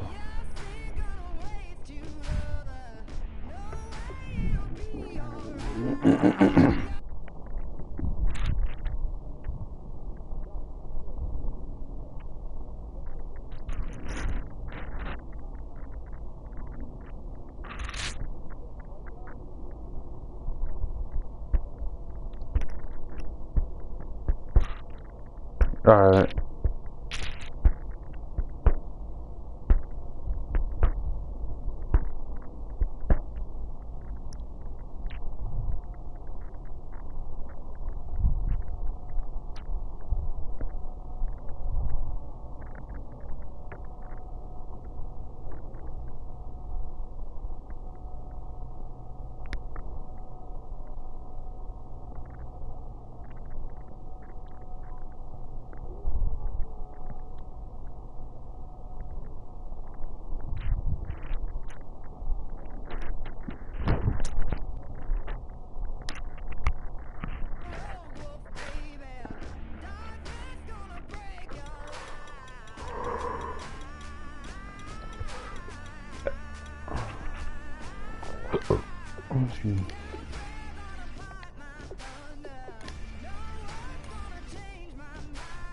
Alright, I'm gonna go yellow just in case.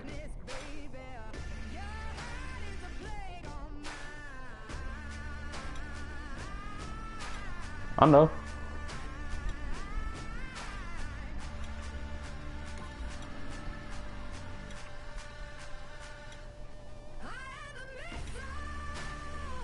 Alright, I just go white, fuck it.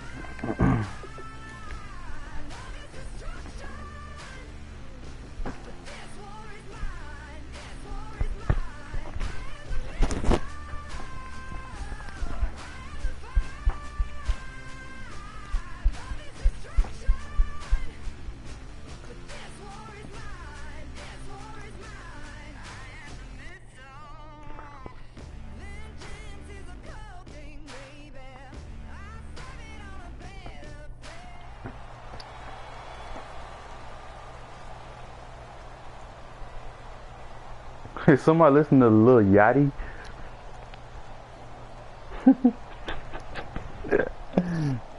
Lil Boat. Hell no.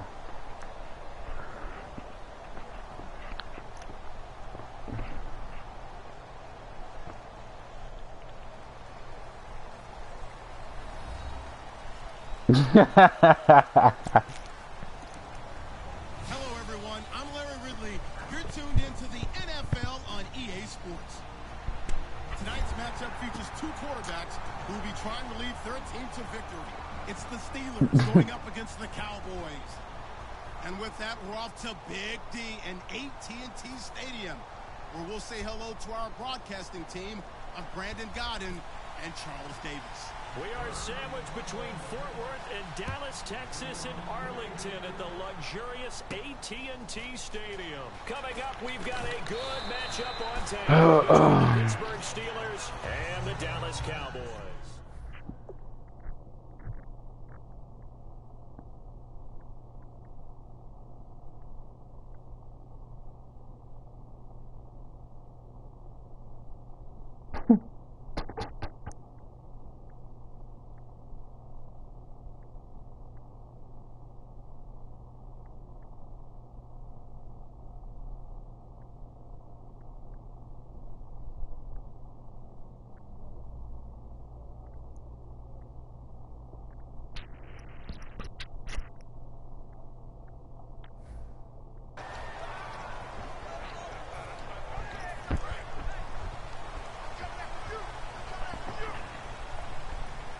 shift together here from the D-line. Now the first carry for Ezekiel Elliott. And he is going to lose yardage here. A loss of a full 3 yards, and now it's second down. They tried to run the counter, just that the defense wasn't fooled. And when they're not fooled, you see the end result. Because what you're doing there, you mentioned the counter. You're using your offensive linemen sometimes to pull, to influence the defensive front to go in that direction and create the space back in the other side and block it appropriately. But you're exactly right. Didn't move him, sat there waiting for him and made the play. And this opening drive not going to plan. This is now 3rd and 13. 3rd and long for Prescott. Trying here for Bryant, and it's intercepted. Picked off by Lawrence Timmons. And he is going to bring this back inside the 20 to the 18-yard line. They told us repeatedly earlier in the week in our meetings, we need some plays from our defense. Boy, hell no. Early. They got one. And don't think they were above all week long pointing out to their defense that the other defense is rated higher than them. You going to let that happen, guys? Is that how we're going to play? And they responded to the challenge. And able to push his way forward here for a good little gain. 7 yards on the pickup there, and it'll leave him with a 2nd and 3. First play of the drive, let's give credit all around. Excellent blocking, but the guy carrying the ball, he was the finisher. A really nice run. And they'll go backwards here, losing yardage to the 14. So he loses 3 yards there. 3rd down. Here's a direct snap to Bell. Just a 1-yard pickup there, and it'll be 4th down. And for Le'Veon Bell, 118 yards last week. Also 6 catches, 64 yards, but that's what Le'Veon Bell does. And what were the Giants ranked against the run on defense? Number 5. So Le'Veon Bell just doesn't care right now, which also means that he's getting a lot of help from his offensive line. And they have the confidence that they give him any type of room, he's going to take full advantage of it, and he does. And right now, the Pittsburgh Steelers offense is really coming into focus. This is fielded a couple yards deep. And he'll get it up to about the 26-yard line, just across the 25. The Cowboys offense heading back out and ready to go again. Let's go! Ryan 38! They start on the ground with Elliott. Only a couple errors. He'll be brought down about the 28. On the stop that time, it's William Gay. And the starting defensive unit here for Pittsburgh. Stephon Tuitt's ability to play defensive end and yet rise up and knock passes away when quarterbacks try to throw them, he makes it hard to get around. And that one got tipped, kind of threw everything off. It brings up 3rd. Well, Brandon, all receivers are trying to make sure that the defender thinks they're going to the middle of the field when they're running the outcut. On that play, didn't get it done very well because that one was batted down. Complete to Jason Witten. He got 18 yards out of that one, and it gets him a new set of downs. Looks like the defense in press coverage here. And he's the epitome of what we call the move tight end. A guy that you can line up anywhere, in the slot, out wide, in tight. Doesn't really matter because he has such great skills. You want to utilize him in all aspects of your passing offense. And there he was in the slot for the catch. A 2nd down throw for Prescott. Oh, shit, that's a pick. Come on, man. It's incomplete. That was a classic example of trying to run with the ball without securing the catch. He was thinking about those rack yards instead of making the catch first and then taking off. Now Prescott going for the Oh, that's a pick. ball. Oh, come on, man. For the pick. Nearly his 2nd of the game. Instead, 4th down. So the Cowboys will punt it on 4th down. As on is the veteran Chris Jones to kick it away. Back deep for the Steelers, Antonio. And look at this, it's a fake. Oh, he's got it wide open, complete. And the fake will work. He's going to have a 1st down. And now following that play, we've got a man down defensively, one of the members of the secondary. And we'll just hope he's all right to continue. They go play action here on 1st down. And he finds his target, Terrence Williams. 7 yards, the pickup on the pitch and catch. Completed pass play. Now let's see if they go back to the air or to the ground. And there they went crossing route against the zone defense. What do you think of that? It takes real coordination between the passer and the receiver because You've got to read those zones and where the open spots are and be on the same page with the guy throwing the football. Because sometimes you're throwing it in front of the zone. Sometimes you're throwing it between the zones. Sometimes the receiver's going to just kind of find a spot and what we call sit down and present himself to the quarterback and throw it there. It's a tough read, but when they're in sync, it's really effective. It's a 6-yard pickup, and it gets them to 2nd and 4. Well, just play after play after play on this long drive for the offense. Some runs are blocked so well, you almost forget that someone has to carry the ball to gain the yardage. The leverage by the offensive line to create space up front, really well done. And they'll lose a yard that time, and that's going to lead to a 3rd down. 5 yards to gain here on 3rd down. So the myth has been shattered. Every cornerback... Now whistles come in. We're going to get a timeout here by the offense. They'll have 2 remaining as we step aside here in this first quarter. Nah, you needed it because you was going to run it or throw a pick. Now they add a DB. Prescott from the gun on 3rd. And on the left side, he's got Witten. Boy, goddamn. Like a giant pinball. And he'll be brought down, but a tip of the cap on the spin move. Are you about to run the ball? Down. I'd love to sit down at some point in our offseason and talk to these defense. And he will fight his way into the end zone for a Cowboy touchdown. Alfred Morris, a 3-yard touchdown run. And the Cowboys have taken the early lead. And his kick is good. Man. That was a good fake punt. Bailey now to kick it away after the touchdown. This will be taken to the back of the end zone. And this return net's positive as he gets past the 25 and up to the 27-yard line. The Steelers offense. I told you what I was running the whole game. Back on the field. And last time able to get 3. It's not what they wanted. They wanted 6, but they got at least something. They mustered something out of the drive. They'll take it. I like the way you've described it. Not ideal, but they'll take it. Anything to put some points on the board. But this time on offense, they don't even want to see the field goal kicker trot on the field. They want that ball in the end zone. Yeah, they'll be going for 6. That's going to go as a loss of a yard, and it'll be 2nd down. And the defensive line controls the offensive front the way we just saw there. It doesn't allow any of the offensive linemen to leak downfield and get to the linebacker. Man, I'm running the Wildcat the whole game. You thought I was playing? We just saw. Linebackers didn't have to fight anyone off, didn't have to knock anyone to the side, didn't have to elude anyone trying to block them. They just saw the play, ran to the ball, and finished things off. Now a Wildcat look. It's Bell. This is caught by Antonio Brown. They do get 12, but they'll be marked short. And that leads to a 4th down. They didn't get the first down, but I have to say I do like the call. I like what they were trying to do. Try and hit your receiver on the run and see if he can pick it up. Keep it on his feet, get a little rack yardage. They have a nice job defensively to get to him and keep him short. Boy, that's bullshit. I'm gonna challenge that.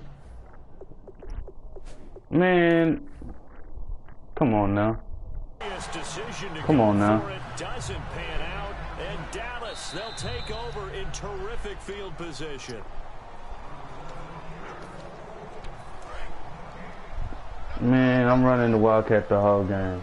I'm running the Wildcat the whole game. Challenged the play. It did not pay off. I'm running Wildcat the whole He game. lost a timeout in that challenge. And as a coach, you hate that. Don't know if you took the advice of the I player. am. You threw it yourself, but it didn't go your way. At the end of the day, it all comes back to the head coach. He has the final determination. I know I'm gonna beat you doing this shit. Or not. In this case, it didn't pay off for him. And that's got to be so heartbreaking. You threw that flag. You probably feel really confident. And then all of a sudden, boom, you lose the challenge. Boy, he's locked down over there. No catches. You're going to be right. And when it comes back the other way, you have to regroup. No catches, nigga. He on an island over there. That was on a deep ball to Dez. And that's a surprise. The way he attacks the football in the air. That's a pick if you throw it. He goes down. Boy. Hargrave. There to get him for a loss of 9. I ain't falling for that shit you did last time. So on 4th down, here's Chris Jones to punt it away. Sound good. Back deep, Antonio Brown.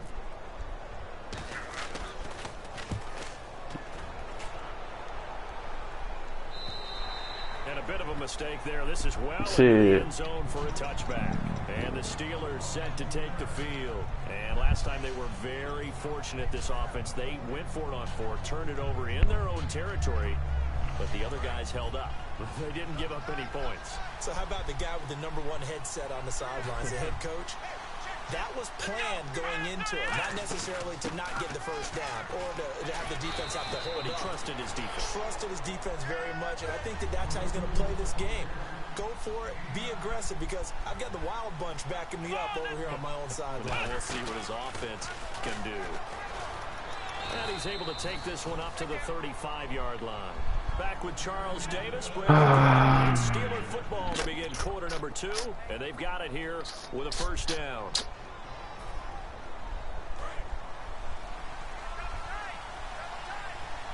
And some changes here as the D-line separates some. Let's go. 1, 9, And a gadget package there won't do much for him. He'll get back to the line of Man, I'm scrimmage, running it the whole game. It's a loss of a yard there, and now second down. Well, there they went blitz defensively, Charles, and things were paved well. Because you can't stop it. What you mean, why? I love the way that you described it, paved well. Oftentimes, the guy who gets home. What you mean, why? You can't stop it. But his teammates Come on now. dirty work, right? They ran into people on purpose. They sometimes tugged on. You can't stop it. Come on now. To create space and gaps. And that play finished off really, really well. Well conceived, well designed, and even better executed. Now Green, he's coming off his best game as a Steeler. Actually, best game ever, really. 6 catches, 110 yards, and a touchdown in Week 13. And they need that help at the position because they had a guy who played there for a long time who was an all-star at being able to get downfield as well as block on the line of scrimmage. And Ladarius Green is filling in nicely the back half of this season.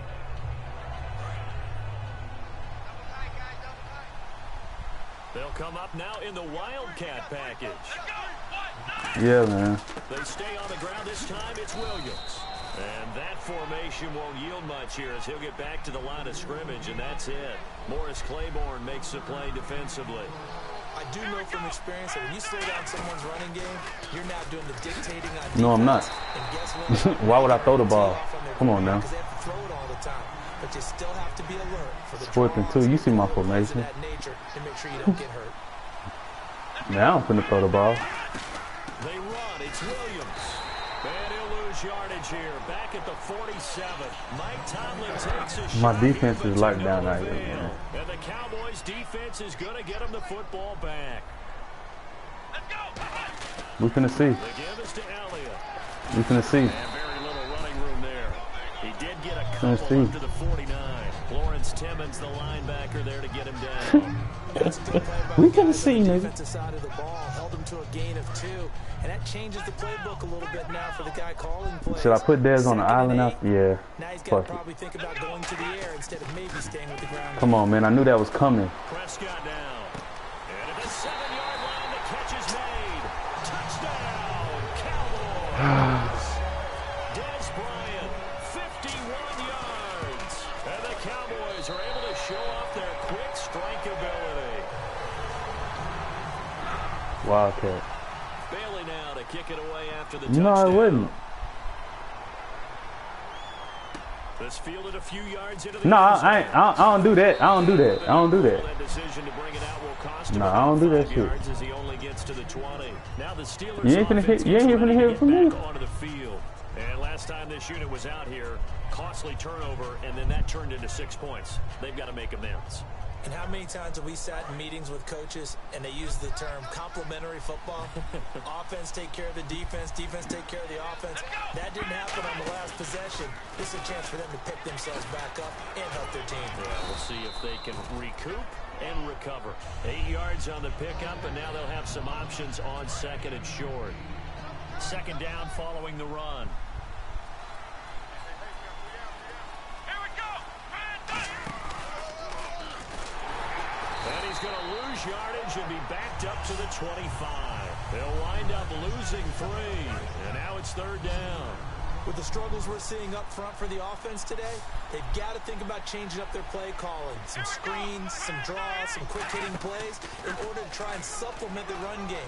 You don't totally abandon. Now Ben hit, and he lost the football. It's loose. And they will take over at the 29-yard line. And now Dallas gets set to take the field. And they will simply, Charles, be looking to duplicate what they did last drive when they were able to push it in for 6. And they hope it'll be that easy, right? To be able to take exactly what happened before, replicate it. They have to make a few additional changes along the way because I'm sure the defense will make some adjustments, but they've got to have great Where Dez confidence. at? Oh, he ain't even in. Oh, he in the slot. Oh, yeah. They play fake to Elliott. Now Prescott. Bryant with a catch right side. Only 3 yards on the catch. We give those up. You got to get the first. Starting field position on this drive, but now they face a 3rd and 4. From the shotgun, it's Prescott. He completes it to Bryant, but he will have the first down before he's tackled at the 12.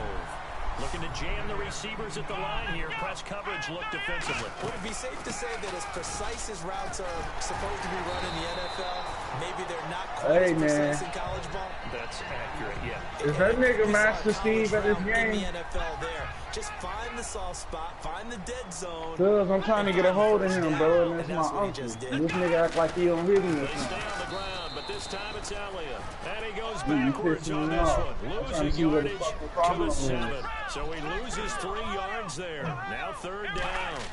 I'm trying to see what this nigga problem is. Like, he can't hit a nigga up. And he'll be brought down This this nigga time can't at hit a the nigga up, 5-yard and line. like this nigga been 2 minutes avoiding to my play party. here in This the nigga been first avoiding me. half. I'm trying to see We're what this back nigga to problem Arlington is. right after Real this shit. timeout. Yeah, I don't let that. Motherfuckers got a problem. I'll take that shit right to him. I ain't finna back And they will shit. stretch the lead now to 17-3. I'll be really out here. So give them 3 Yeah. there. A good drive gets them inside the 5, but they couldn't punch it in. Like my big so-called dad is his brother. but it Like, could be yeah, offense out of the end zone. yeah, bro.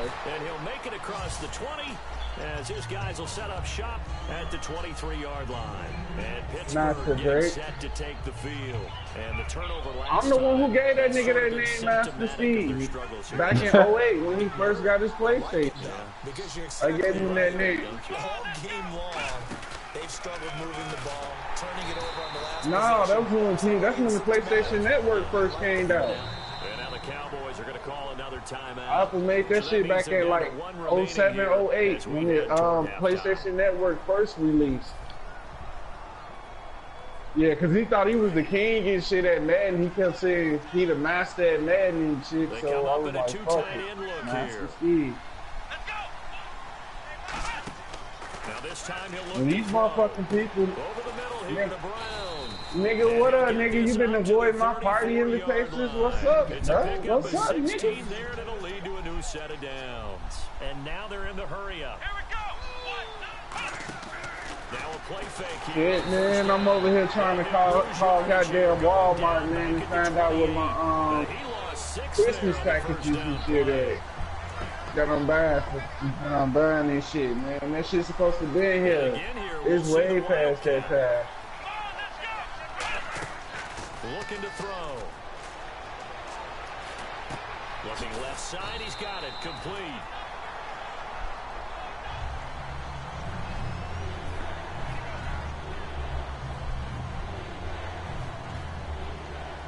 Alright, bro. Alright. And again, here's a Wildcat look. Now on 3rd and long. they'll About look time to that throw. nigga got his That's job. incomplete on the trickeration. Maybe About time to time. put that I'm play glad on that the nigga back went. burner for a while. That was nearly a disaster.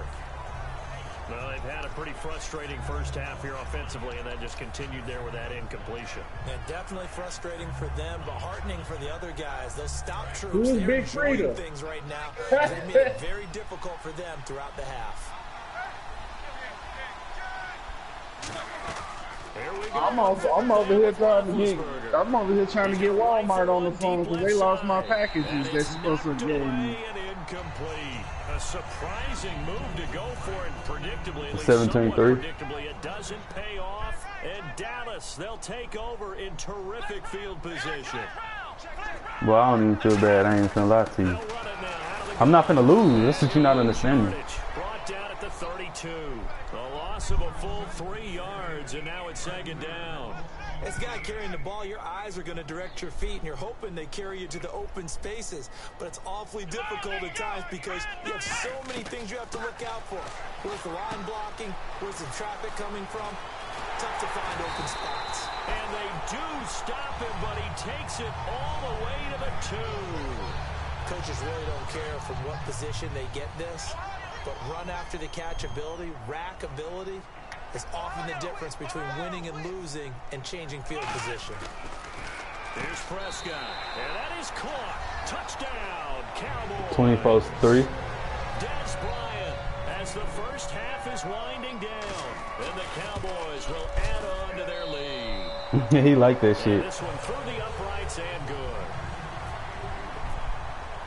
Bailey now to kick Man, it I to the told you touchdown. what it was already before this game started. This is fielded at the goal line. And he'll bring Nah, a few past hey, the 20 I ain't say nothing. I ain't say nothing. What you mean? Out come the Steelers. And with time quickly fading here in the second quarter, not sure how aggressively, offensively they want to play this.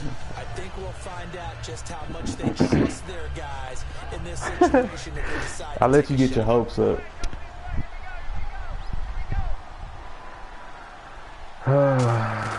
They go play action here on first down. Incomplete, and we're down to 8 seconds now. Oh, He was shit. looking for his big tight end there, Jesse James, and that'll bring up second down. Oh, man, for him to be that wide open. You got ball to start the game? Sometimes you have just too much time on your hands, right? You end up thinking way too much. Did you get ball to and start the your game? hands get shaky. And yes, he's a tight end, but that's a catch he should have made. Finding time. He's going to loft one deep left side here. And that is incomplete. First half in the books. You're watching the NFL on EA Sports. Welcome back, Charles. Oh, yeah, we and I good. settled I'm in, living. both ready for quarter number 3. I don't know. So both teams have their marching orders, and we'll get going again here in quarter number 3. This will be taken to the back of the end zone. And he'll take it back to about the 19-yard line. The Steeler offense now with a football first here to begin the third quarter. They have the ball here for the inaugural drive of the second half. Pretty big deficit, though. We'll see what adjustments were made in that locker room. And I never wanted to make something more important than it actually is, right? I don't want to create more hype than what is there. But this is I'm doing it, though. This is a really important drive. And we often talk about teams scripting plays to start a game. A lot of them script to start the second half, too. And they're scripting something that they expect to get them into the end zone and back into this game. We'll see if that script is a good one for him. And always sheds a tackle. Now he's got some space. So the roughing the passer penalty, 15 yards, and Charles, the defender, needs to know to stop there. We've been talking about it for years. You essentially get one step after the What they be arguing about? Who better? Anything close to that or beyond that, you're going to get flagged. Now Roethlisberger on first down. A screen to Bell. And they'll be inside the 35 now at the 34-yard line. It's an 8-yard pickup, and that'll make this a second down. For a second there, I thought that might Hell be nah. big. Screen pass. Looked like it was coming together. Looked like there was an opening. Still, ended up with a solid game. It'll go as a gain of 6 that time, and it moves the chains as well. They're going to hurry back to the line now. Now it's Roethlisberger. Now they set up the screen. That's complete. And he'll be a couple yards shy of the red zone here at the 22-yard line. 6 yards on the pickup, and that'll make it a second down. And that's one of his advantages of a passer, is now with his height, setting back there in the pocket, firing it over the middle, he can really see everything clearly. It is, and I know that other quarterbacks get it done different ways, all right? You don't have to be his height to make a great play. But what he does is he takes away having to make those slide steps in the pocket to find angles to throw the ball through. He just throws. And he's going to take it in for a Steeler touchdown. Xavier Grimble, a 16-yard touchdown. And the Steelers are able to close the gap just a bit. The tight end position has always been dangerous, especially in the red zone, short field. But now even more so because these tight ends aren't necessarily the tight ends of old. They're the rocked-up wide receivers who have a little bit more speed, way harder to cover than before. Hey, Reynolds. Boswell Don't throw the ball, bro. After the touchdown. Honda, don't throw the ball. This is fielded a couple yards deep. And he'll take it back to about the 19 No, like for real. The Cowboys offense now, they head out for their first possession of the second half.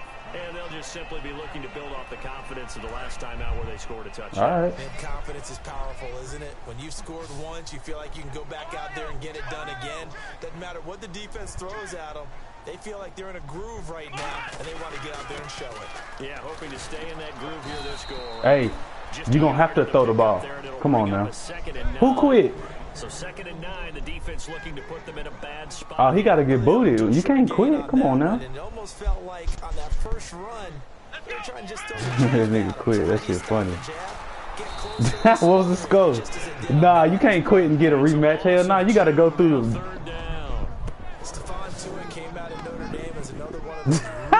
You gotta play rich kid. You gotta work your way up.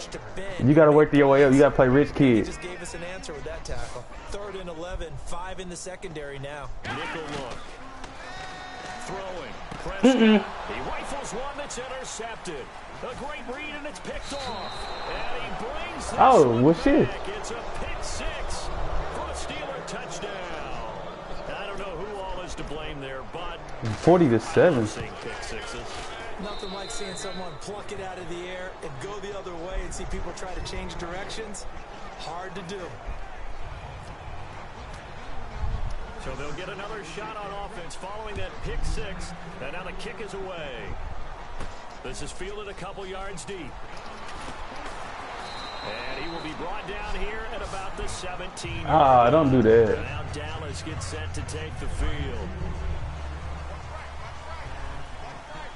That's fucked up.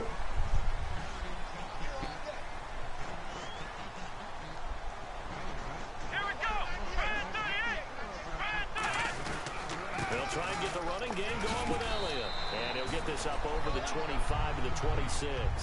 Give him 9 on the carry that time, and they're set up with a 2nd and 1. See if they stay on the ground for 2nd down. Possible run anticipation. Here's the D-line sandwiches together. On 2nd down, Elliott. And they're able to get this. Hey, Reynolds, he gonna fumble. It's a gain of 11 yards that time, and it produces a new set of downs. And that run was what a lot of people call an explosive run. Gave them good yardage, solid yardage. They feel good about the whole thing, and they did it behind a 2 tight end set. It's always interesting to watch what offenses want to do with the 2 tight ends. Sometimes they line them up together for a power set. Sometimes they put one on each side of the line of scrimmage to balance things out. You from Florida? No matter what, though, when you see 2 tight ends on the field, your first thought is to think of run. In this case, the offense was able to run successfully. They'll say no gain on the play there, and now it'll be 3rd down. Well, he didn't make headway on that one, but he's had plenty of carries all night long. I just wondered maybe he's a little bit tired from tilting the rock that much. And he dropped it. Now it was tipped. Come on now. Altered the ball a little bit, but he dropped it. And now 4th down. I told you I'd let you get your hopes up. Have been good in the passing game, and certainly a big reason why they have the lead. But now here, 3rd quarter, maybe go to the run game a little more. Yeah, perhaps. I mean, after that incompletion, look. Rich kid, play a nigga. Shit. Maybe you try and run the football a little bit more in this spot, but they have to feel good about how they've been throwing it overall. Ooh, watch out. Interesting call there to go for it. And the Steelers, they're going to take over an excellent field position. The Steelers offense now, they head back onto the field. Last time they were out, they scored. Still trailing here, though, so some work to do. But it's okay in terms of mindset. Because they scored the last time, they're not quite as worried about being down on the scoreboard because now their confidence is a little bit higher. They feel like they got something going, and they feel like they can attack again and put more points on the board. Are you scoreboard watching if you're the offense, or are you just focused on this drive? We wouldn't be telling the truth if we said that they didn't scoreboard watch. Everyone does it to some extent. But you've got to set it aside right now and just focus on this series. That'll take care of the scoreboard if they punch it into the end zone. Well, clearly one of his advantages as a passer is his height. Sit back in the pocket, fired over the middle. That makes things tougher defensively, doesn't it? It really does, because your goal is to move the quarterback off his initial spot when he gets his drop back completed. But when you have that type of height, He can stay in there if he's willing to take the hits and just fire over the top, which saves him time and actually completes a play a little bit quicker than it normally does for a quarterback that has to slide and find open space to throw. And now it looks like they're going to be in the hurry up. I don't know about you, but that almost... And he's in. Touchdown, Pittsburgh.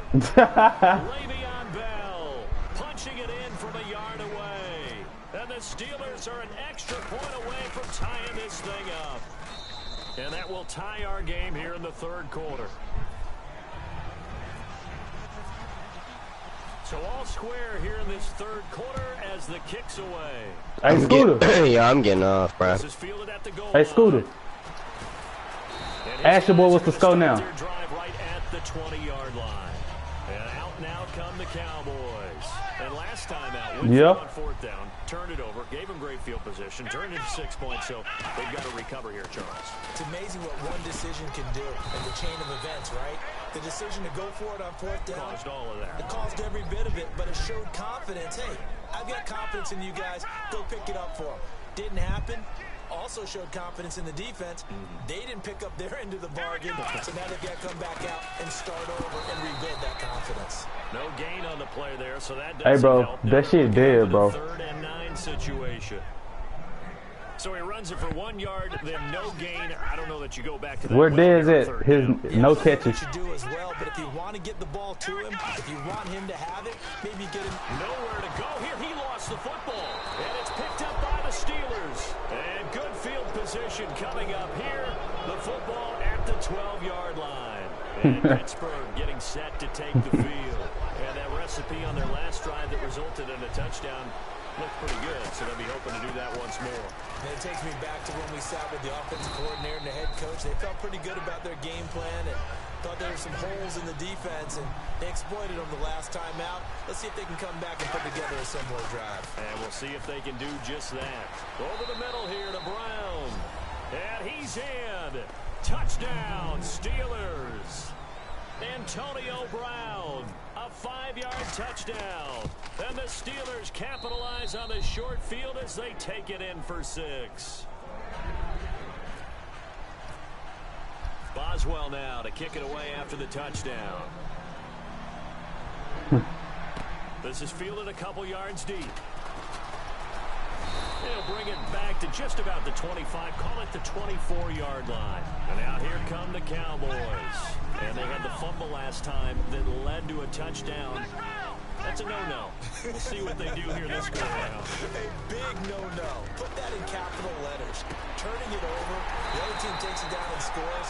That could be a deflator for a football team. Now it's up to the offense to get back out on the field. Don't do that shit again. They're out there. We'll see if they can pick those things back up. That's dead. And he'll be taken down after a minimal pickup, and that will take us to the end of quarter number 3. Back now in Arlington. Everybody put your phones Cowboys up. in possession of the football, but they trail here as we begin the fourth quarter of play. Florida. Let's go! Ohio! Prescott now on second down. That's a pick. Off one, deep left side here. That's going to be knocked away and incomplete. I like the boldness, and I like that they took a shot downfield, but it was well covered. He's able to get a hand in and knock it away. So 3rd and 7 and an extra defensive back on the field here. Definitely want to play coverage here. Prescott to throw it. He's got a man. It's Williams. They give him 12 yards and a first Good play. One thing I can say pretty safely, that route is not called if you don't have a guy. Hey, should I press up Dez? Should I press Dez up? Because if you go lollipop it in the middle of the field, bad things usually happen. It takes a strong I'm pressing Dez up. And they were able to successfully complete that one. I hope I don't sound too rah-rah on that one, but that's the exact right throw. Either your receiver gets it or no one gets it. Give him a lot of credit for being really precise with it. Got rid of it. No one got it. On the left side, he finds Beasley. That one good for 10 yards. And that's going to make it 3rd down and less than a yard. And they're going to hurry back to the line now. Brandon, so many times we see the crossing route start as a quick hitter, but in this play, he had time in the pocket and waited for him to clear going across. It's a 7-yard Is he going to get in the end zone? To move the chains. On third down, that's a good job of situational football. Oh, not by doing that. Understanding where the first down marker was and getting there. 3 yards on the pickup there, and it'll be second down. We always like to talk about defense in terms of levels. First level defensive line, second level linebackers, third level defensive backs. On that run, that was what we call a first level run, and it was stopped by a second level player. Then he finds Beasley complete. That catch That's a good call, too. And it'll be third down. And they'll be in search of 6 yards here on third down. This is now the 9th play of the drive. On third down, it's oh, yeah. And that is incomplete. Gavin Take your Escobar, points, bro. his big tight end was the intended receiver. And that brings up fourth down. One score down. Here we go. Man, that's disrespectful, They're bro. going to go for it here on fourth down.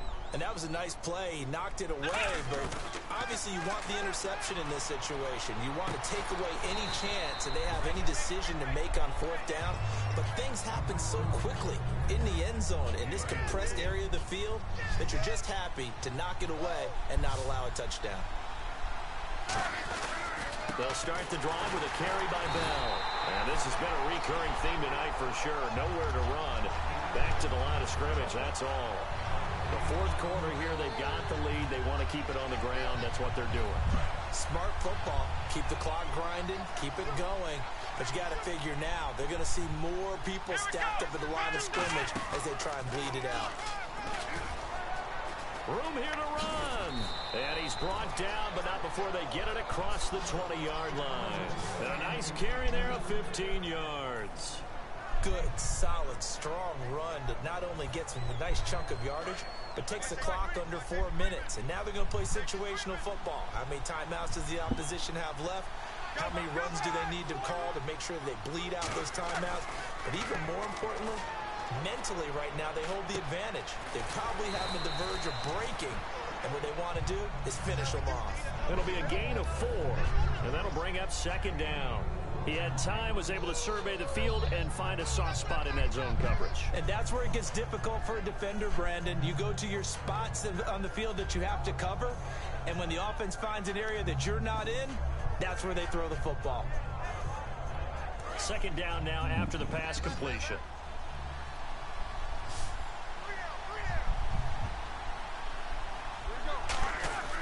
On second down, Roethlisberger. And his throw's going to be incomplete. He was trying to find Ladarius Green there as tight end. And now it's third down. And that one was knocked away, and I think the defender's going to be a little upset with themselves. They made the play on the football, but that one felt like a forced pass by the quarterback. Thought he had someone open. He really wasn't. Maybe an example of having too much confidence in his receiver that no matter what, I'm going to throw it to him. And that was a play made by the defense, and it could have been a bigger one. Now a first down carry by Bell. And he'll get 2, maybe 3 up near the 37. DeMarcus Lawrence in on the tackle. And in this situation with a lead fourth quarter, they're liking keeping the ball on the ground, I'm sure. That's just smart football, but you know the defense has to know it as well. They've got to stop them here. So now we're going to see that loading the box in a big way. 6, 7, 8, 9, whatever it's going to take, puts a little bit more pressure on your big offensive line. Play number 7 now coming up on the drive. 3rd and 5. Now Roethlisberger. He gets it to Brown, complete. And he's got the first down as he's up to the 45-yard line. And quickly they get to the line. Charles, you think Big Ben is happy to have Antonio Brown on the other side of his passes? You know he is, but he also expects it. This is how their offense runs best. When those two get together, especially early, and continue to do it throughout the game, the end result is the one that we're seeing right now. They're ahead on the board. It has been early and often. Time for a break. We'll come back for the electrifying conclusion after this. Shit, somebody must be taking some L. Ben to throw again. He'll buy some time right. Now he's going to let it go deep right sideline. Sammy Coates, the intended target there. And that'll make it third down. As a general rule, when you take a deep shot downfield, it's usually a timing pattern. Quarterback in the pocket and looking to hit his receiver downfield. But when he has to move outside of it, timing often gets thrown off. And on that play, that caused the incompletion. And he's going to have the first down yardage to the 35. So on that play, defense was in the zone. They ran a crossing route offensively, but the defense there, you got to be good with communication, don't you? Oh, shit. shit. It's not something that is really evident when you watch it on the screen. But everyone's talking, communicating, pointing, and it keeps you from chasing receivers because you have a specific zone you have to cover. When a receiver's in your zone and he crosses to another one, you got to let your guy know. They got a completion there, but I like the discipline they showed to stay in their proper areas and then make the tackle. A good pickup there at 22. A good grab there by the former Central Michigan man, Antonio Brown. And he ate up some real estate on the catch too, didn't he? I think the most impressive part of it, though, if there's a chance for him to get the football, even though he was covered well, he somehow finds a way to get it. Oh, hit as he throws there, incomplete. Not too many things get to a quarterback of this magnitude. Hey, don't hit Ben like that. I think it's safe to say that pressure can get to any quarterback. Now, he's obviously a great franchise quarterback, but felt the pressure, threw it incomplete. Roethlisberger. And he almost had it defensively. Could have been a game changer there in the second half. Instead, it's third down. I know in every game we do, we talk about momentum. That was a momentum play lost. And now there could be a letdown because they didn't get the interception. Yeah, you could almost hear the collective gasp on the sideline as he could not come up. And he's in. Touchdown, Steelers. Where everybody else go in the party?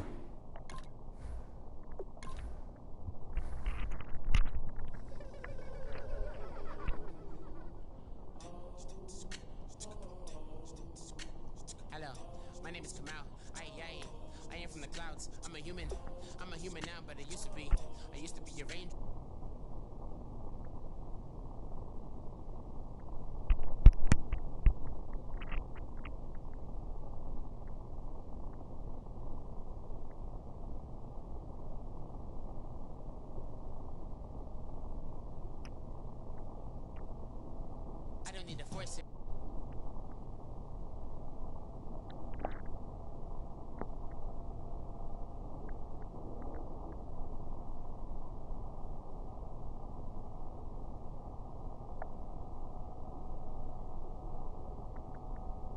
You can? I thought you can only have 8.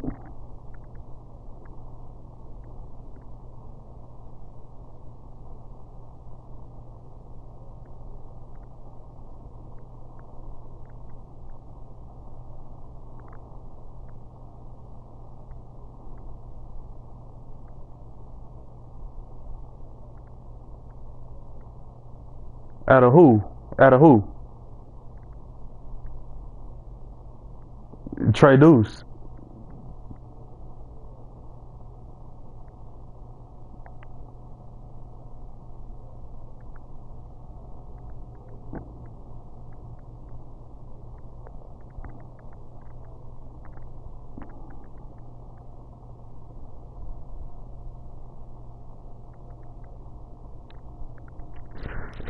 Open your session up so I can come over there and give you this work real quick.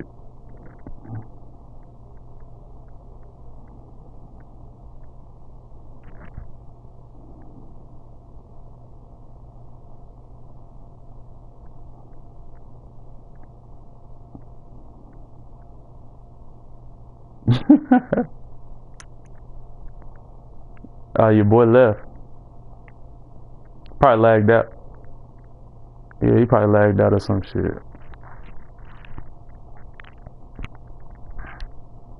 Whatever occurs, thank you.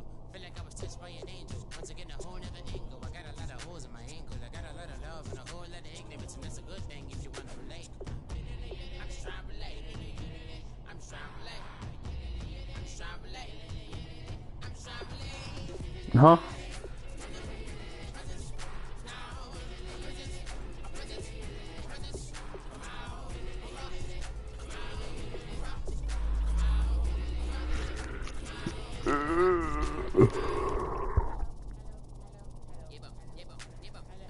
It's come out like a power within him. I get down like gravity, rackety rappers and raps rapidly follow the rapid into the rapids and being rapping and rattling rapping riddles and rivers into the sky. I am a rebel, villain, vividly, rhythmically, right, and vigorous, spinner right to the rhythm, widow to side eye. I am the killer in the grasses. I am the kid in the corner with the glasses. I am the specter, you should respect her. I don't expect the special, ain't special. I don't expect nothing.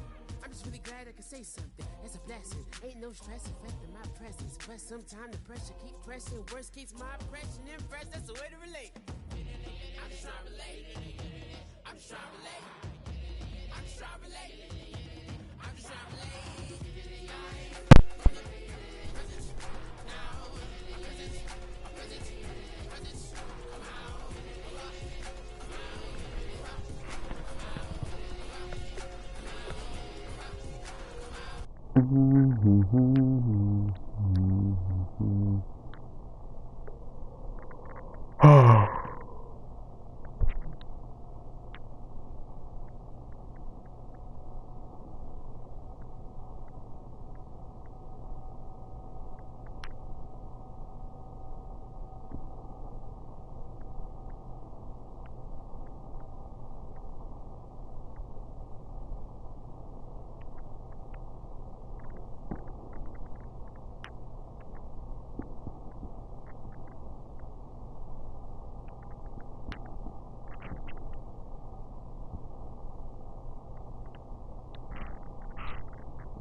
everybody. I'm Larry Ridley.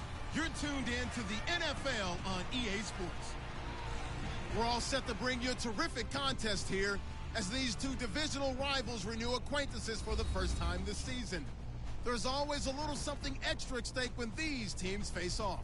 It's the Chargers going up against the Broncos. So with that, let's get right out to the stadium. Brandon Godden and Charles Davis have the call on this Week 4 matchup. Okay, Larry, we are located a couple miles west of the Colorado State Capitol building here in downtown Denver. Today, it's a matchup in the AFC West between the San Diego Chargers and the Denver Broncos. And hello again, everyone. Brandon Gaudin alongside Charles Davis. And, Charles, we look at this Bronco team. They were winners last time out, so they'll be looking, Charles, to make it 2 in a row. And what I enjoyed when I watched their game tape and their victory last week is they put it together in every phase. Good offense, good defense, and some key plays on special teams. Let's see if they can get that second win in a row. Meanwhile, for our visitors, the Chargers, they come in 0-3 and in desperate need of a win. And as a team, you start to feel a little bit snake bit. They need something good to happen right now so they know it's not just them. They think they have the makings of a good...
Time running out here on the play clock.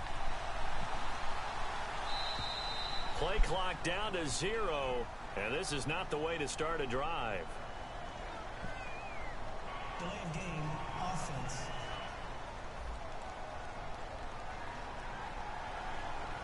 Still first down.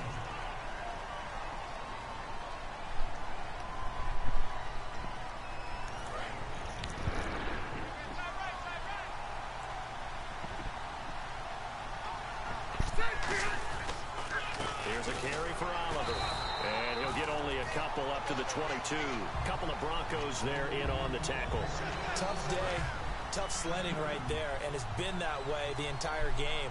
Not a whole lot of room to ramble for him. Yeah, you're right. It's been that way all afternoon. Didn't get a whole lot better there. Rivers. He'll be brought down by the Broncos. It's a sack. It'll go in the books as a 7-yard loss on the sack, and it's 3rd down. Well, there was 2nd long. Now it's 3rd and even longer. They're going in the wrong direction here. Because they're moving exactly the way they want to, but you're exactly right. Definitely going in the wrong direction for the offensive downs. Rivers now. Trying to force it to Allen, and it's intercepted. Picked off by Akeem Talib. And they'll start with great field position at the 41-yard line.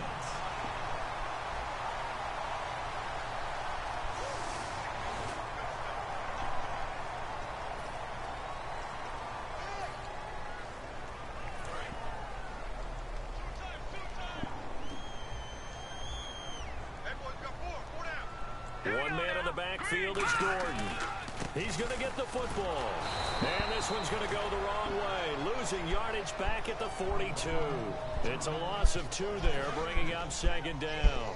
Joey Bosa with the tackle for loss. How about that pedigree in his family? Yeah, some good pedigree. Tell us about it, Mr. Davis. Dad played in the NFL, first-round draft pick. Uncle was a first-round. And down he goes. A sack. They sack him back across midfield at about the 48-yard line. Okay, you know my bias is about to come out here. A lot of people think that the offense is just moving in the wrong direction.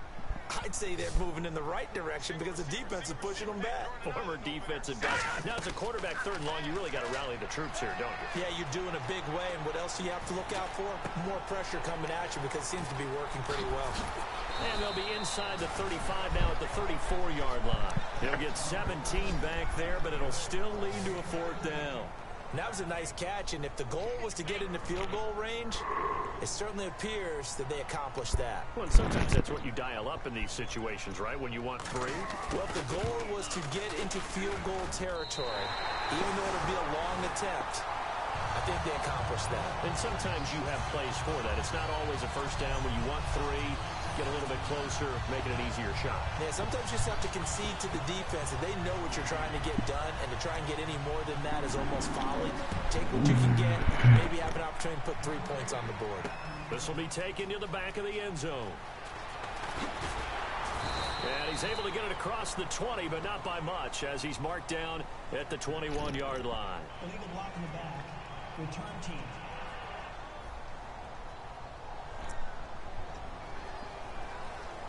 They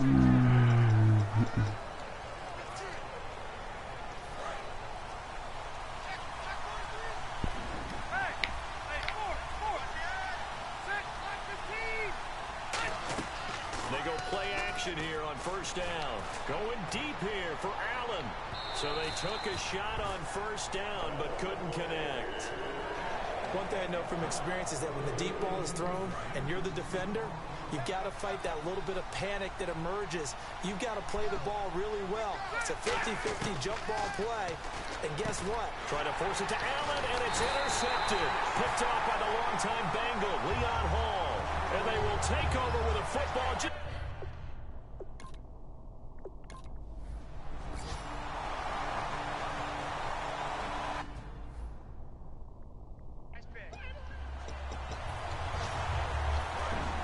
And on the outside, they're playing press coverage.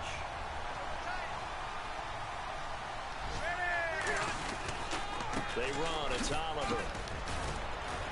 And he's able to get it down to the 25-yard line. 8 yards on the pickup there, and it moves the sticks. And that's a nice pickup of a first down on that second down run. And at that yardage gained, they can run that plan any down. One receiver left. That's Allen. Now a play fake here on first down. Over the middle, and it's caught. Keenan Allen. Give him 9 there on the first down completion. One of the selling points of the in route is against a quarterback, a really nice sight line to his receiver, and almost on a direct shot, able to throw the ball into the middle of the field and have a great chance of success as they did on that play. So they complete the pass, and now they face a second down. They're going to run this with a tight end. And he's able to work it here to the 8-yard line. 9 yards on the play there, and it sets him up first and goal. Looking to speed things up here, going with some tempo. They give it off here to the tight end. And they'll get him down here at about the 5-yard line. That gets him 3 yards closer here as it brings up second and goal. Second and goal from the 5. On the ground with a tight end. And give him 2 yards officially, and now it'll be third and goal. They've gotten it down to the 3, but now this is third and goal. Throwing, Rivers. And he's in for a Charger touchdown. Keenan Allen, his second touchdown on the season. And the Chargers are going to add on to their lead. So on third and medium, they dial up the pass, and it works to hit the end zone. And it's really not a surprise to me. That's a throwing down in the NFL because of how tough it is to run the football. But what offenses like to do is still show run formations to make them respect it and throw out of those. In this case, they took a nice shot at the end zone and made it pay off. After the touchdown, Barth now to kick it away. This will be fielded on the back line of the end zone.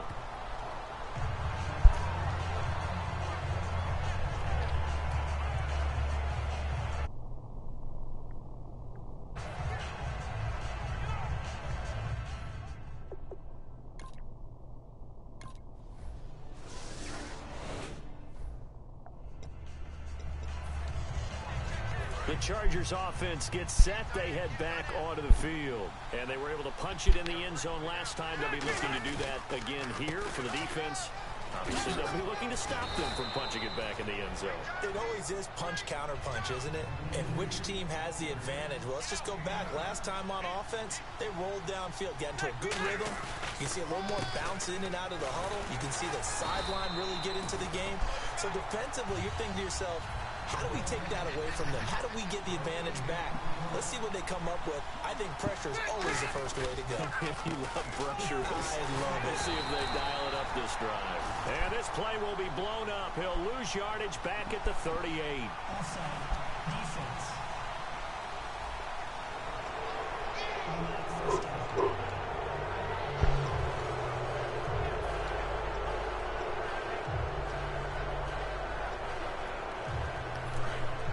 Looks like the defense in press coverage here. Oh, they go with a tight end carry. And nowhere to run on the interior of that defensive line. He'll get back only to the line of scrimmage. And the offense moving quickly to the line. They'll try to throw here. Rivers. And he takes a shot on the release as this will be incomplete. Keenan Allen, the intended receiver. And it'll bring up third down. When defenses get to the quarterback that quickly, a lot of times it's called a jailbreak. It wasn't quite that fast, but fast enough that he had no time to look downfield and set himself to throw the ball. And as he tried to do that, he was hit, and it forced an incompletion. And he couldn't hang on to it through the contact. Incomplete.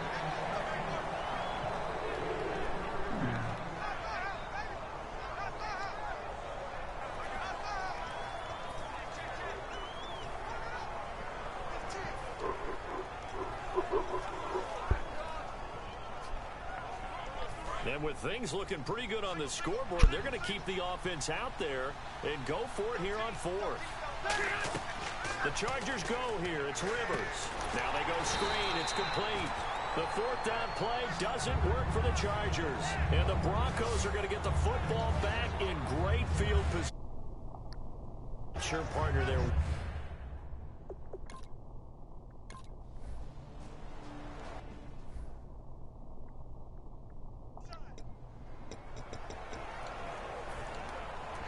And now San Diego getting set to go. And this offense last time turned it over, went for it on fourth, didn't get it. They're lucky, though, because no points against the team on the board, but we'll see how they respond. Yeah, they've got to give a lot of credit to their defensive teammates, don't they?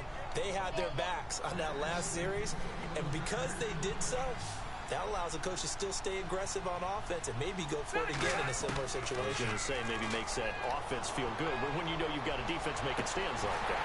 Yeah, that'll loosen up things a little bit, won't it? Maybe you'll play a little bit better the next time you have the ball. Keenan Allen, the intended target, and now it's second down.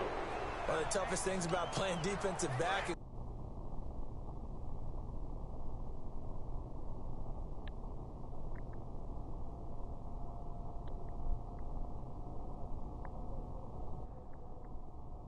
pattern reading, trying to figure out what they're doing, and on that one, they had the fly, just sending a guy downfield with the in route accompanying it, what people call a dagger route, trying to hit the guy underneath after the clear out.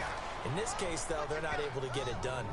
Yeah, they said forget the underneath route. They went for the guy on the fly, but as you said, incomplete. The line to gain is the 33. Yeah, man. Rivers to throw it. And right side, Henry's got it. 2 yards is all they'll get on the completion. It's fourth down. Whether you're playing West Coast offense or not, one of the maxims of the West Coast offense is you're either throwing a touchdown or a check down. In other words, look for the big shot, but be smart. I think they did exactly that on that play. They didn't get the first down, but they're taking care of the ball well. Yeah, and being rightly cautious with that lead here in the second half. He's played a great game. It continues right there, even with this lead, confident to throw the pass and have the reception made. There's no doubt who the leader of their team is there? There's no doubt who they want to ride all Nah, the way to hey, the finish. you had left. That dude was up on me 24-3. I was running Wildcat the whole game. Came back and beat him. Throw it because they feel that confident in what he's getting done. It's a gain of 13 for number 13, and it gives him a first down. Brandon, as long as we've been covering Nah, this league, I don't know them niggas. every time we see a receiver that does not have a big-time game, you know that's a long... Man, them niggas, bro. Them niggas not good, bro. I'm 3-2 in that whole party. And demanding the football and getting it. He told you that pregame that he was ready. I wasn't there. I was standing alongside talking to his teammate, but he said he was ready. It showed. My favorite part is he was telling me he was ready, like kept pacing in front of me. I mean, he's like a thoroughbred, just out of the gates. And what he's done this week is found the ball early, meaning just get it to me and let me make plays, and that's exactly what he's done. He's got time in the pocket, and that is incomplete.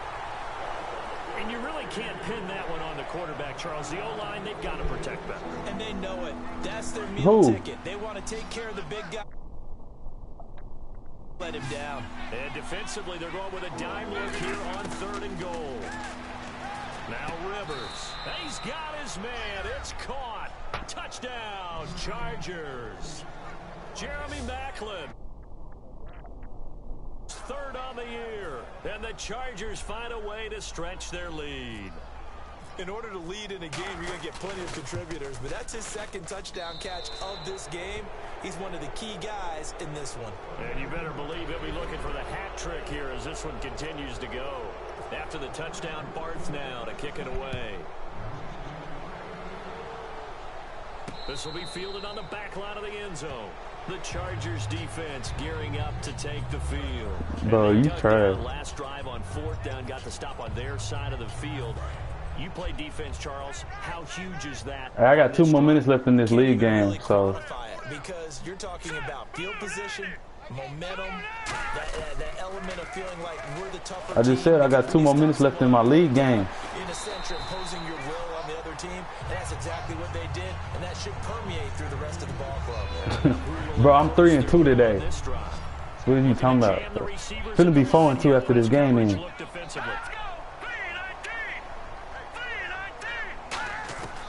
Keenum to throw on 2nd down, and it's caught over the middle by the tight end Green. Time for a break. We'll come back to wrap this one up after this. So it's Bronco football as we get you reset here. They've got a 1st and 10 as they search for a late score. Keenum now on 1st down. And on the catch right side, this is Sanders. Emmanuel Sanders. And all the way home for a Bronco score. Emmanuel Sanders with 2 touchdowns on the season, both in this game. And the Broncos cut into that lead. And that touchdown puts us in a position to have a discussion, doesn't it? Now it'll be a 2-score game after the conversion. Yeah, I mean, there's no doubt with a 2-score game they're going to have to onside kick it. We'll just see if they've got a miracle up there. Man, that's bullshit. I'm sitting here trying to text. They're going to use and in what sequence if they hope to have a chance to win this game. So a 75-yard scoring drive on just 3 plays. And a long run there in the end to top it off. And this will not work out. The Chargers able to recover. They knew they needed a miracle. They had to have that onside kick. They didn't get it. Well, as we knew, even before they put the toe to the leather on that one, their chances of getting that done, slim and none. And I do believe we saw Slim just leave the door, didn't we? We did indeed. I think we're down to none. Now the Broncos are going to take a timeout. It's just their first. They've got 2 more to use here in the final stages. They go again with Oliver. And this time not. And now the Broncos will burn another timeout here. That'll leave them with just 1 remaining in this 4th quarter of play. So the run moves the chains, and here we go on 1st down. They come out here in the eye. They run it here with Oliver. It's daylight after that as he's brought down. And play is stopped here. Timeout. It's the defense calling the timeout here. On the run, it's Oliver. And for one of the few times here today, this run's not going to go anywhere. No gain on the play that time, and they'll look to convert on what will be a 3rd and 4. And they're going to speed things up here.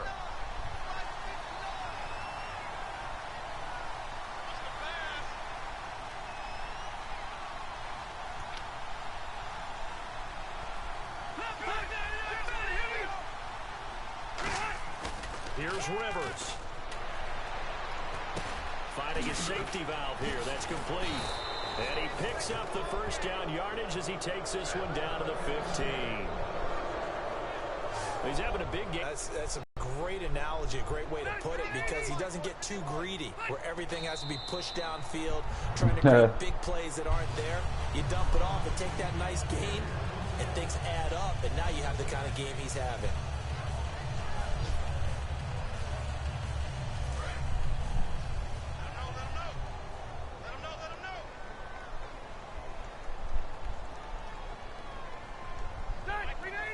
They go down to a knee and a sigh of relief as they are into the win column for the first time this year. They'll lose a yard, and it brings up 3rd.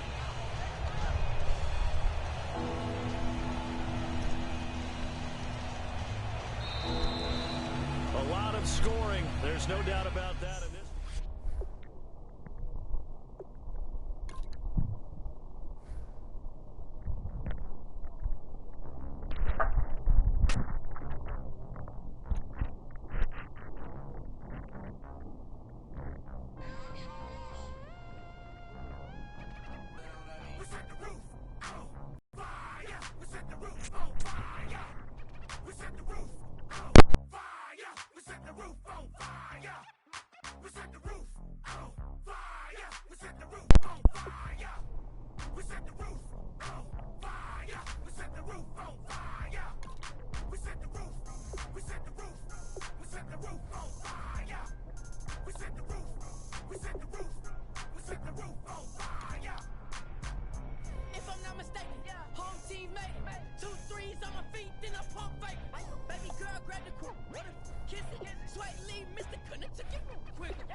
Blend in, watch that.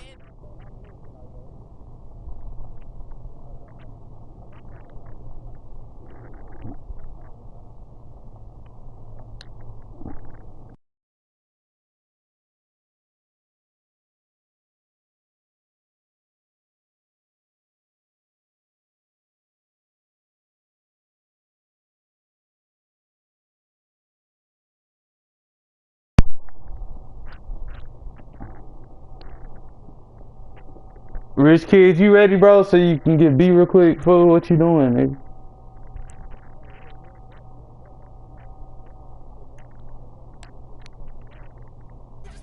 Man, y'all both trash.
Boy, and y'all and your squad, boy, your squad trash.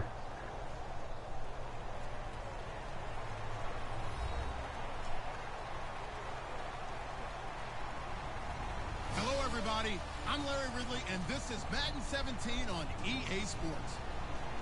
Anticipation is mounting for today's game, and we've got two quarterbacks looking to make an impact. It's Ryan's Falcons going up against Luck's Colts.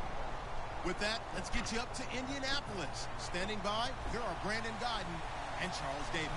And we welcome you to Lucas Oil Stadium, which opened back in 2008 here in the Circle City of Indianapolis. Wait, y'all not even gonna make playoffs. You a Giants fan? Y'all not even gonna make playoffs.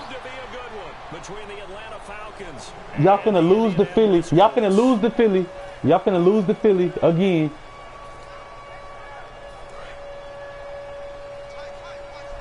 Y'all still gotta play Philly and the Redskins. Now the first You not. Credit him with a 1-yard gain there to make it 2nd and 9.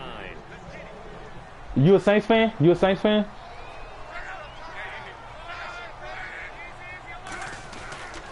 I know you a Giants fan. I ain't tripping. Y'all suck. Y'all got a good ass defense with a sorry ass offense. T.Y. Hilton, the intended receiver, and it's 3rd down. The starting defense for the Falcons. Vic Beasley's a very talented outside linebacker whose number one task, rush the passer. I don't know, bro. Athletic ability to drop into coverage. Now it's Luck. He's got time. He's going to wind up and air it out. He was looking for Dante Moncrief that time, and it brings up 4th down. What I loved about meeting with these coaches before the game is we didn't even have to ask any questions. They told us that they were going to be aggressive and push the ball downfield. They weren't successful on that play, but look for them to try it again later. Now Luck. Looking for Moncrief, and it's intercepted. Picked off by Robert Alford. And some room to maneuver. And they will finally get him, but not until he's all the way down inside the 15-yard line. When I saw the pressure coming at him, that just looked problematic. Hit him as he y'all got to make the playoffs, bro. Let me pay homage to the man who stood in this spot before. He always talked about how much pressure is in the face of a guy, and can he step into a throw? And when you can't do that, that's what you want to happen. One of the beauties of a 3-4 defense is that you have flexibility with your linebackers and you can put them in different spots. But one of the downsides is an offensive team is committed to running the football. You can get your big offensive linemen up on linebackers quicker. No, we got Detroit. We got Detroit, then Philly last. But now they face 3rd down.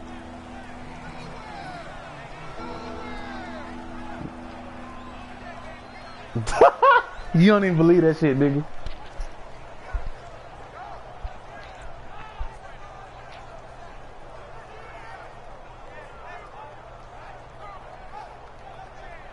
But, man, I'm not, man, say, bro. The only game I'm worried about is Detroit, bro. I'm not worried about no other game. On 3rd down, Devontae Freeman. He needed 3, he got 2. Now that'll set up an interesting situation here on 4th and a yard. So many things go into making a good play on defense. In this situation, just not being blown out of the way was a big start, and then a nice tackle to finish things off. Well, they won't get the touchdown, but they'll get the next best thing as they're able to convert on 4th down, and they'll be left with a 1st and goal at the 1-yard line.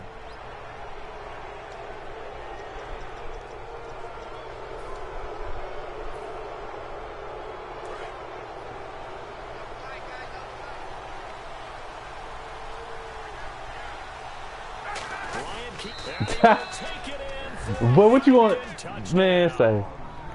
Matt Ryan taking it in. Y'all, and the Falcons have taken the early lead. Boy, hell nah. Instead of having to play follow the leader there, the leader led. I like that.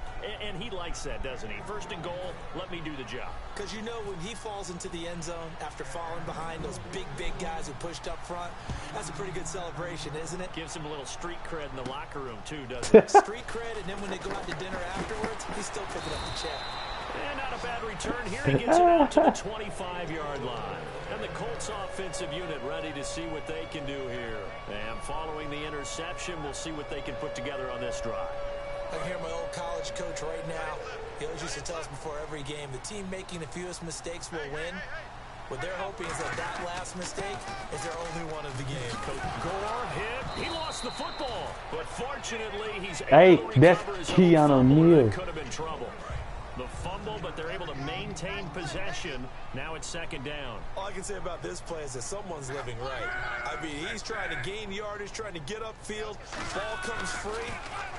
What's that panic that we've talked about oftentimes that you feel when you lose the ball? You can sense it. Oh, you can sense it, and somehow he got to it and was able to recover for his squad.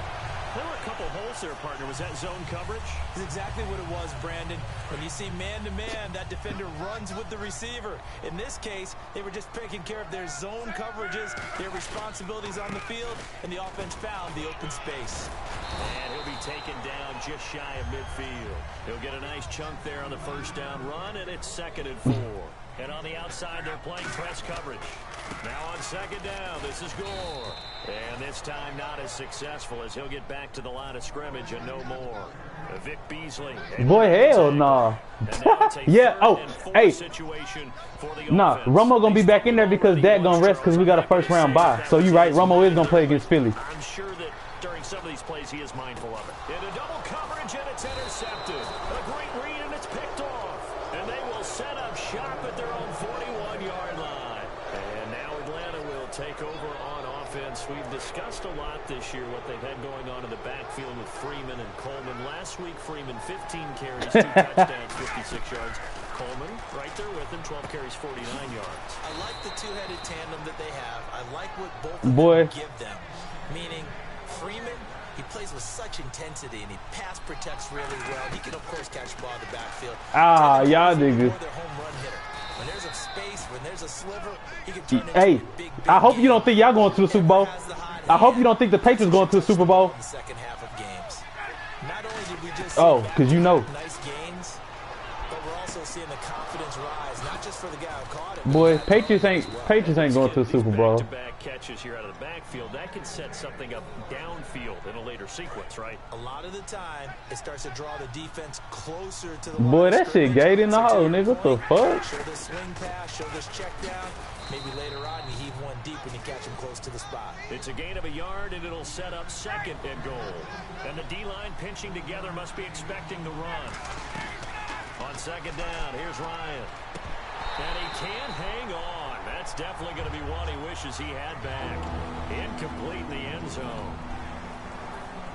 And let's go through the starting defense for Indianapolis. Trent Cole's been around the block a little bit in this league. Whether he's playing defensive end or outside linebacker, he provides consistent play. 3rd and goal now. Ball on the 5. Here's Coleman. Give him a couple on the run there, and now they're in that in-between area here on 4th and goal. Looking at this situation, if you're at the 1, the 2, maybe you go for it. From here, you kick it. I agree. I think you have to get points in this situation. 4th down, I don't chance it at all. I put the points on the board and go back and regroup. So put 3 on the board, but from inside the 5. And I know we use this phrase a lot, but that's a big-time win for the defense. It sure is. You've got the short field behind you, so you can afford to turn up the pressure. And that was a nice sequence there to keep them out of the end zone. Back here with Charles Davis, I'm Brandon Gaudin. We've had the kickoff to begin the first quarter. Now it's time for the second quarter kickoff as they take over here 1st and 10.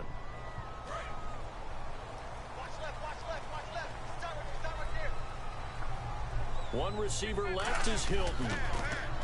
They go back to the air here after the INT. And Luck will be intercepted for a 3rd time. A great read, and it's picked off. And his guys will take over at the 30-yard line. Here comes the Falcon offense now as they get set to take over here. And last time they got 3 points, but it was a chip shot field goal. And when you go to the sideline after a chip shot field goal, maybe the offense not too happy. It's a balancing act, isn't it? He better than any receiver on the Patriots. He better than any receiver on the Patriots. For 6 points. But they also have to remember they did put points on the board. He better than any receiver on the Patriots. You take points when you can get them. Not easily done. So they just got the football on an interception. They almost Hey, gave it right I'm back a the Cowboy same fan, way. but I'm also a realist, bro. I ain't say Dez was the best in the league this year. Nah. Number 1 is pure relief. Didn't give it up. But it's not the coach you're worried about yelling at you. It's those guys on defense who just intercepted the pass who want to break over there. Hey, take care of the football, man. Well, good field field position to start the drive, but under the gun now here on 3rd and 8. And when you're playing a quarterback with some experience and some moxie, you enter the danger zone when you decide to blitz him, because if he's able to diagnose as he did on that play. And he's going to be taken down back around the 35-yard line. Eric Walden with a big-time sack 21. on 3rd down. And it'll be a loss of 7. The Falcons will call on Matt Bryant for the field goal try. On the left hash, officially, it's called a 51-yard attempt. And this is good. He got just enough to clear the crossbar as he drops it in from long distance. And that'll push the lead up to 13-0. So after the pick, they can't capitalize for 6, but they do get 3. And I know in this situation, most of us wanted to focus on the offense. You know what side of the ball I played on. Let's give that defense a lot of credit, taking it over in a sudden change situation and shutting them down. They go back to the air here after the INT on the last drive. Well, Charles, a lot of discussion this year from us about MVP candidates, understandably so. What about guys who maybe would be in that MVP discussion if their team was performing better? David Johnson, the running back for Arizona, tracking for over 2,400 yards all-purpose. How about Drew Brees, tracking for another season of over 5,000 yards passing? And Luke Kuechly from Carolina, he's always in this discussion. Hey, let me play the winner out of y'all game money. But how about after he got hurt against New Orleans? Let me play the winner out of y'all game. Everyone else in the league, the concern. Because I know I'm going to win this house. That tells you about what they think of him. Here's Love. And he's going to be wrapped up and driven down. Adrian Claymore coming in to drop him for a loss of 8. And it'll be 4th down. That's Rich Kid. Rich Kid. On his Pat McAfee to punt it away for Indianapolis. Back deep for the Falcons is Eric Weems. Oh, it's a wobbler here. I know he ain't, cause I don't even remember us winning. I was born in '94. 40-yard line, and the foul. Fortunate to get points on the board last time. They had to hit a really long field goal to do so. The kickers in today's game are so good and so skilled and hit from distances that we almost start to take them for granted, and we can't do that. That's a long field goal that they got 3 points out of. They've got to feel good about that, and they better make sure they love him up because he's helped them out. Yeah, now we'll see if that offense can put 6 on the board here. We'll see.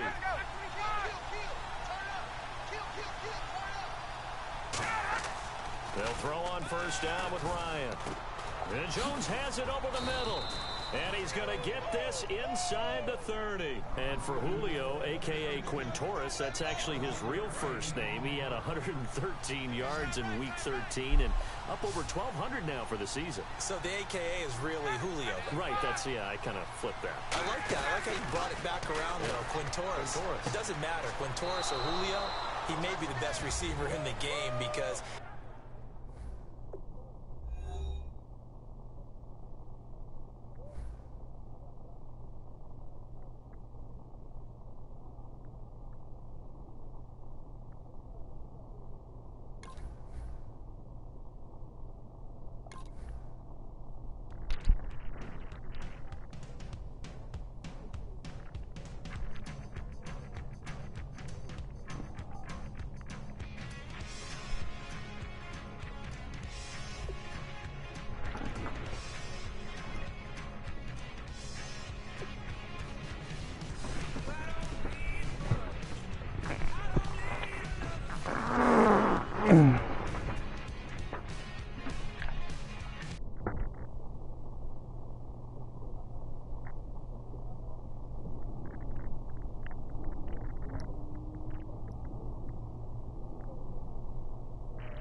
Bye.